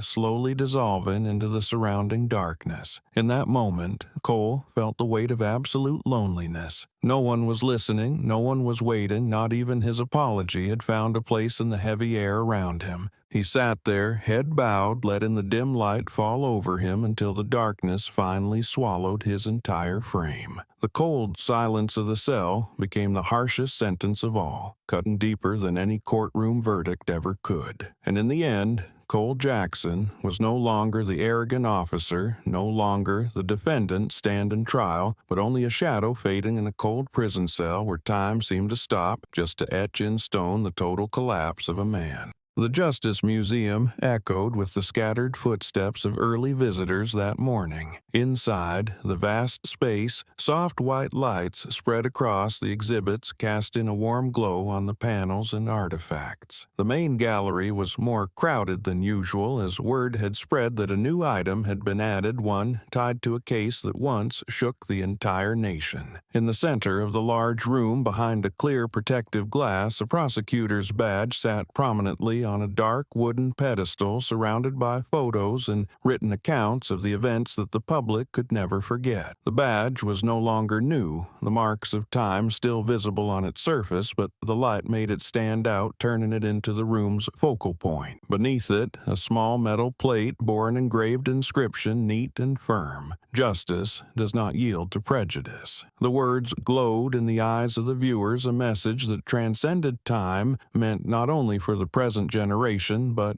for those yet to come. People stood around it, silent for a few moments before whispering to one another, some bowing their heads, others taking photos, each trying to keep a part of this symbol for themselves. A group of high school students gathered in front of the glass, their teacher pointing to the badge as he explained that it was not just an administrative tool, but a mark of someone who had faced injustice head-on, who stood tall in the storm of discrimination. Young eyes looked up, filled with both curiosity and admiration, some jotting down the engraved words as if to carry the lesson with them. Beside them, an elderly couple held hands, their eyes fixed on the display, silent for a long time until the woman whispered to her husband, "He made us believe justice still exists." Photojournalists moved swiftly to capture the best angles of the exhibit. Images of the badge and its inscription quickly appeared in newspapers, widely shared as a message society needed to remember. For many, the badge's place in the museum was not just to recall Anthony Reed, but to affirm that one act of courage could shift how a community understands justice. It turned a personal story into a collective legacy so that each generation passing through would see that the path to justice has no room for prejudice. Within the museum's quiet, there were no loud chants, but the weight of reverence was unmistakable. Photographs on the wall showed Anthony standing tall in court, his gaze unwavering, and the crowd shouting justice for all. All of it recalled a long, difficult journey now distilled into a silence that felt enduring and profound. That legacy of justice was never about the triumph of one person, but a reminder that anyone can be the light that guides the way so long as they have the courage to stand against prejudice. And then, as the last visitors left the exhibit, the clear spotlight continued to shine directly on the badge, making it stand out like a star in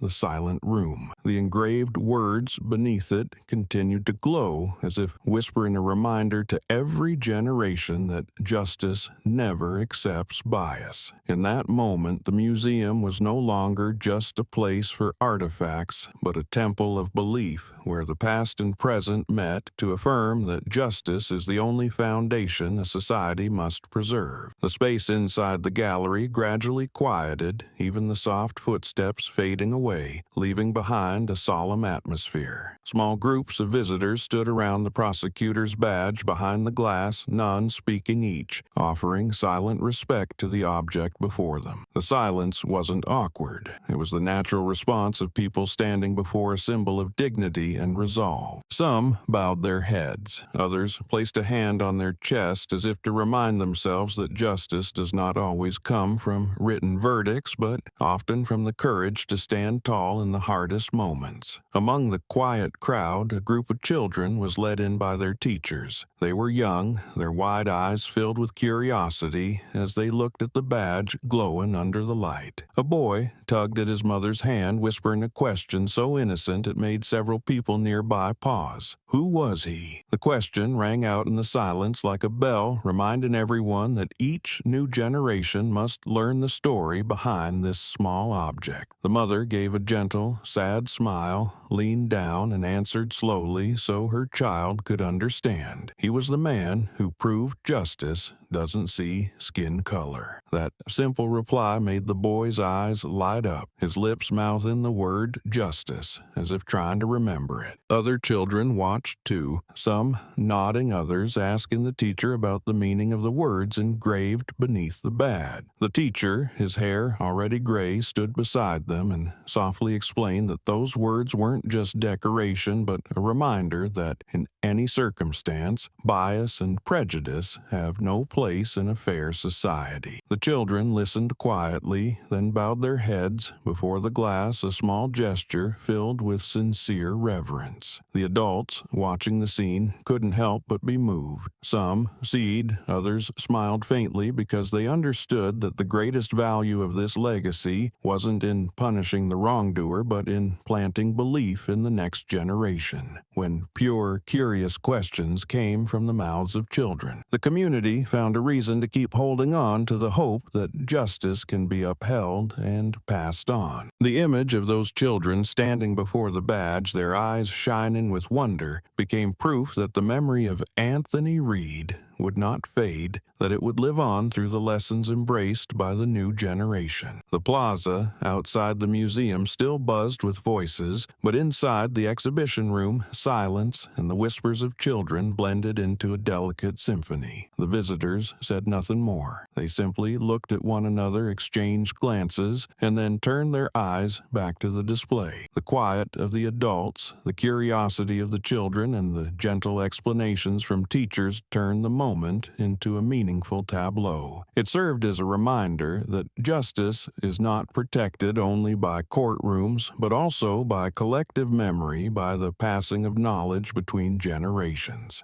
And when the children ask, "Who was he?" the answer will not stop at a name, but become a story, a legacy, so that no one forgets justice must always be upheld, no matter how much time passes. A blazing red sunset bathed the vast plaza, casting a golden hue across the stone steps and the faces of thousands standing together. In the midst of the crowd, Anthony Reed walked slowly, his demeanor calm, each step in rhythm with the resounding chant of justice echoing across the space. The sound bounced off the tall walls surrounding the square, reaching down narrow streets, forming a shared anthem no one wanted to end. People no longer saw Anthony as just an individual, but as a symbol living proof that truth and dignity can triumph over prejudice. He moved closer to a row of seats where elderly citizens rested after hours of chanting. A silver-haired man, leaning on a cane, reached out with a trembling hand, and Anthony gripped it firmly, their eyes meeting in mutual respect. An elderly woman approached, her gentle smile mixed with tears, and Anthony bowed slightly as he shook her hand, a soft smile forming on his lips. In that quiet moment, the people felt clearly that he did not stand above them but walked beside them, and today's victory for justice belonged to everyone. Applause erupted, overpowering the earlier chants, as if in affirmation that this trust had been passed on to the community. Children slipped through the crowd, looking up at him with bright eyes, small hands reaching out. Anthony bent down, placing a warm hand on a young boy's shoulder, his gaze kind yet resolute. "Justice," the boy repeated amid the cheers, his innocent voice ringing across the square, stirring emotion in all who heard it. It was more than a word. It was a belief passed on to the next generation, born from the story of one man who dared to stand tall so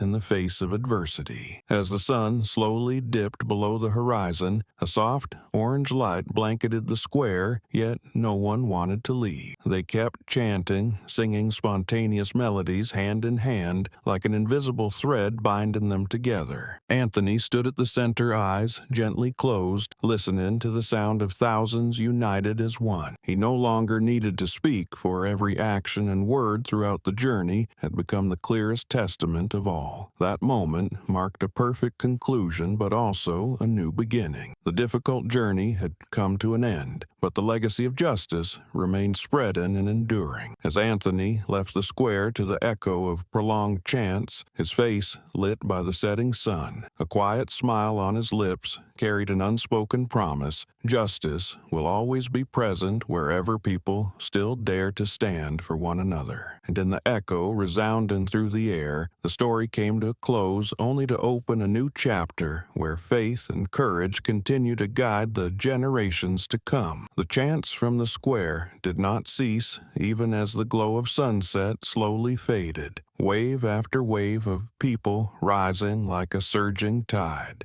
Justice, justice for all. The vast space trembled, applause blending with the cries in a pounding rhythm, echoing outward beyond the narrow street, slipping through the rooftops, bouncing back from the old brick walls. That echo was more than sound, it was collective strength, an imprint carved deep into the minds of everyone present. It traveled far beyond the square, reaching those watching through their screens, leaving them speechless. And then in unison they joined in, as if the entire nation had risen with one shared voice. In that dense crowd, every face shone with conviction. Some had shouted until their voices were hoarse but still kept going. Some cried, yet never stopped. They were no longer chanting for Anthony Reed, for themselves, for the next generation, for the fairness they had long hungered for. Every shout released something easing wounds that prejudice had left behind. Children joined the chorus with adults, their clear voices blending with the raspier ones, forming a collective song louder and more powerful than ever before. Anthony walked slowly, his eyes scanning the sea of people, rising in emotion. He didn't raise his hand to call them, nor respond with a speech, but let his gaze say it all. In those eyes was the pride of someone who had passed through fire, the calm of a man who knew he had fulfilled his duty, and the belief that this story would not end here. He looked directly at the crowd, as if to say that true strength lies not in one person, but in a collective willing to stand together. As he moved away from the center of the square, the chants kept going, echoing through the space like waves stretching into infinity. Many reached out their hands to wave goodbye. Others bowed their heads in reverence, all holding on to this moment as something sacred. The last light of day brushed across Anthony's face, and his eyes reflected a glow that was both fierce and gentle. It was the gaze of someone who knew no more words were needed, because the truth had been proven and justice had been affirmed through action. The story closes in that gaze, a gaze of pride, neither sorrowful nor boastful. It leaves the crowd with the belief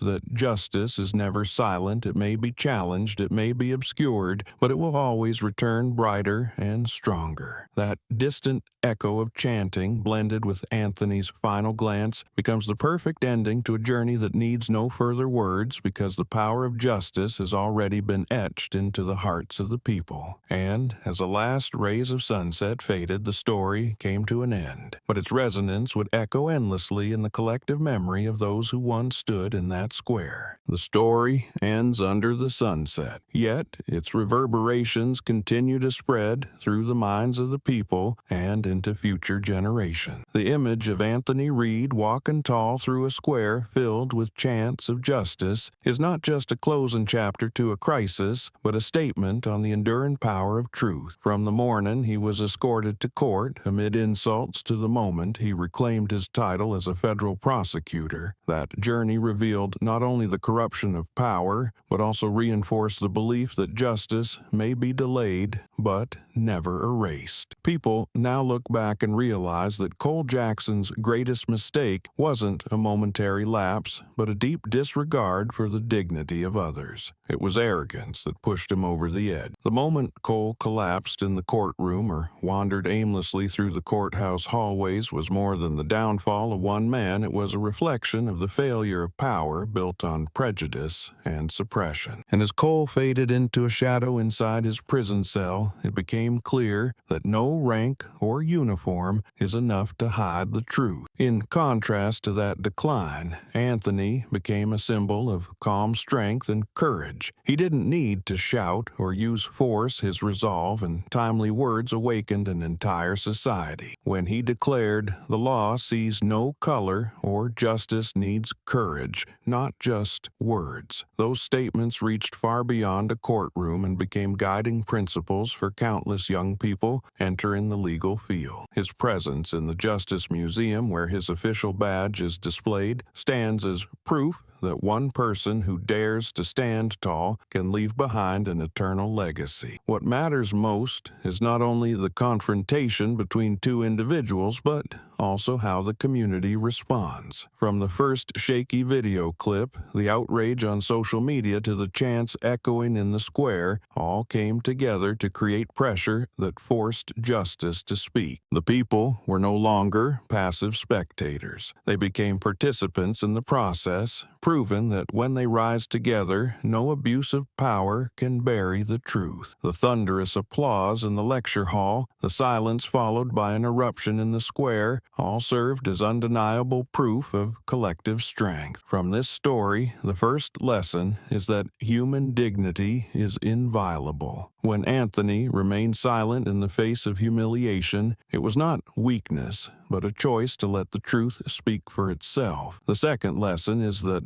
power without responsibility becomes a double-edged sword. It may lift someone up for a moment, but it will drag them into the depths soon after. The third lesson is that the trust of the community is the foundation upon which justice survives, because justice does not live only in the pages of law books, but in the actions of each person who refuses to turn away from the truth. Anthony Reed's journey shows that justice does not need to be loud to be powerful. It can come from steady silence, from a direct gaze, from an official badge revealed at the right moment, but most importantly, from courage. And when his proud gaze brought the story to a close, it did not merely mark the end of a crisis, but opened a lasting reminder. Justice may be tested, but it will always find a way to endure as long as there are people brave enough to defend it.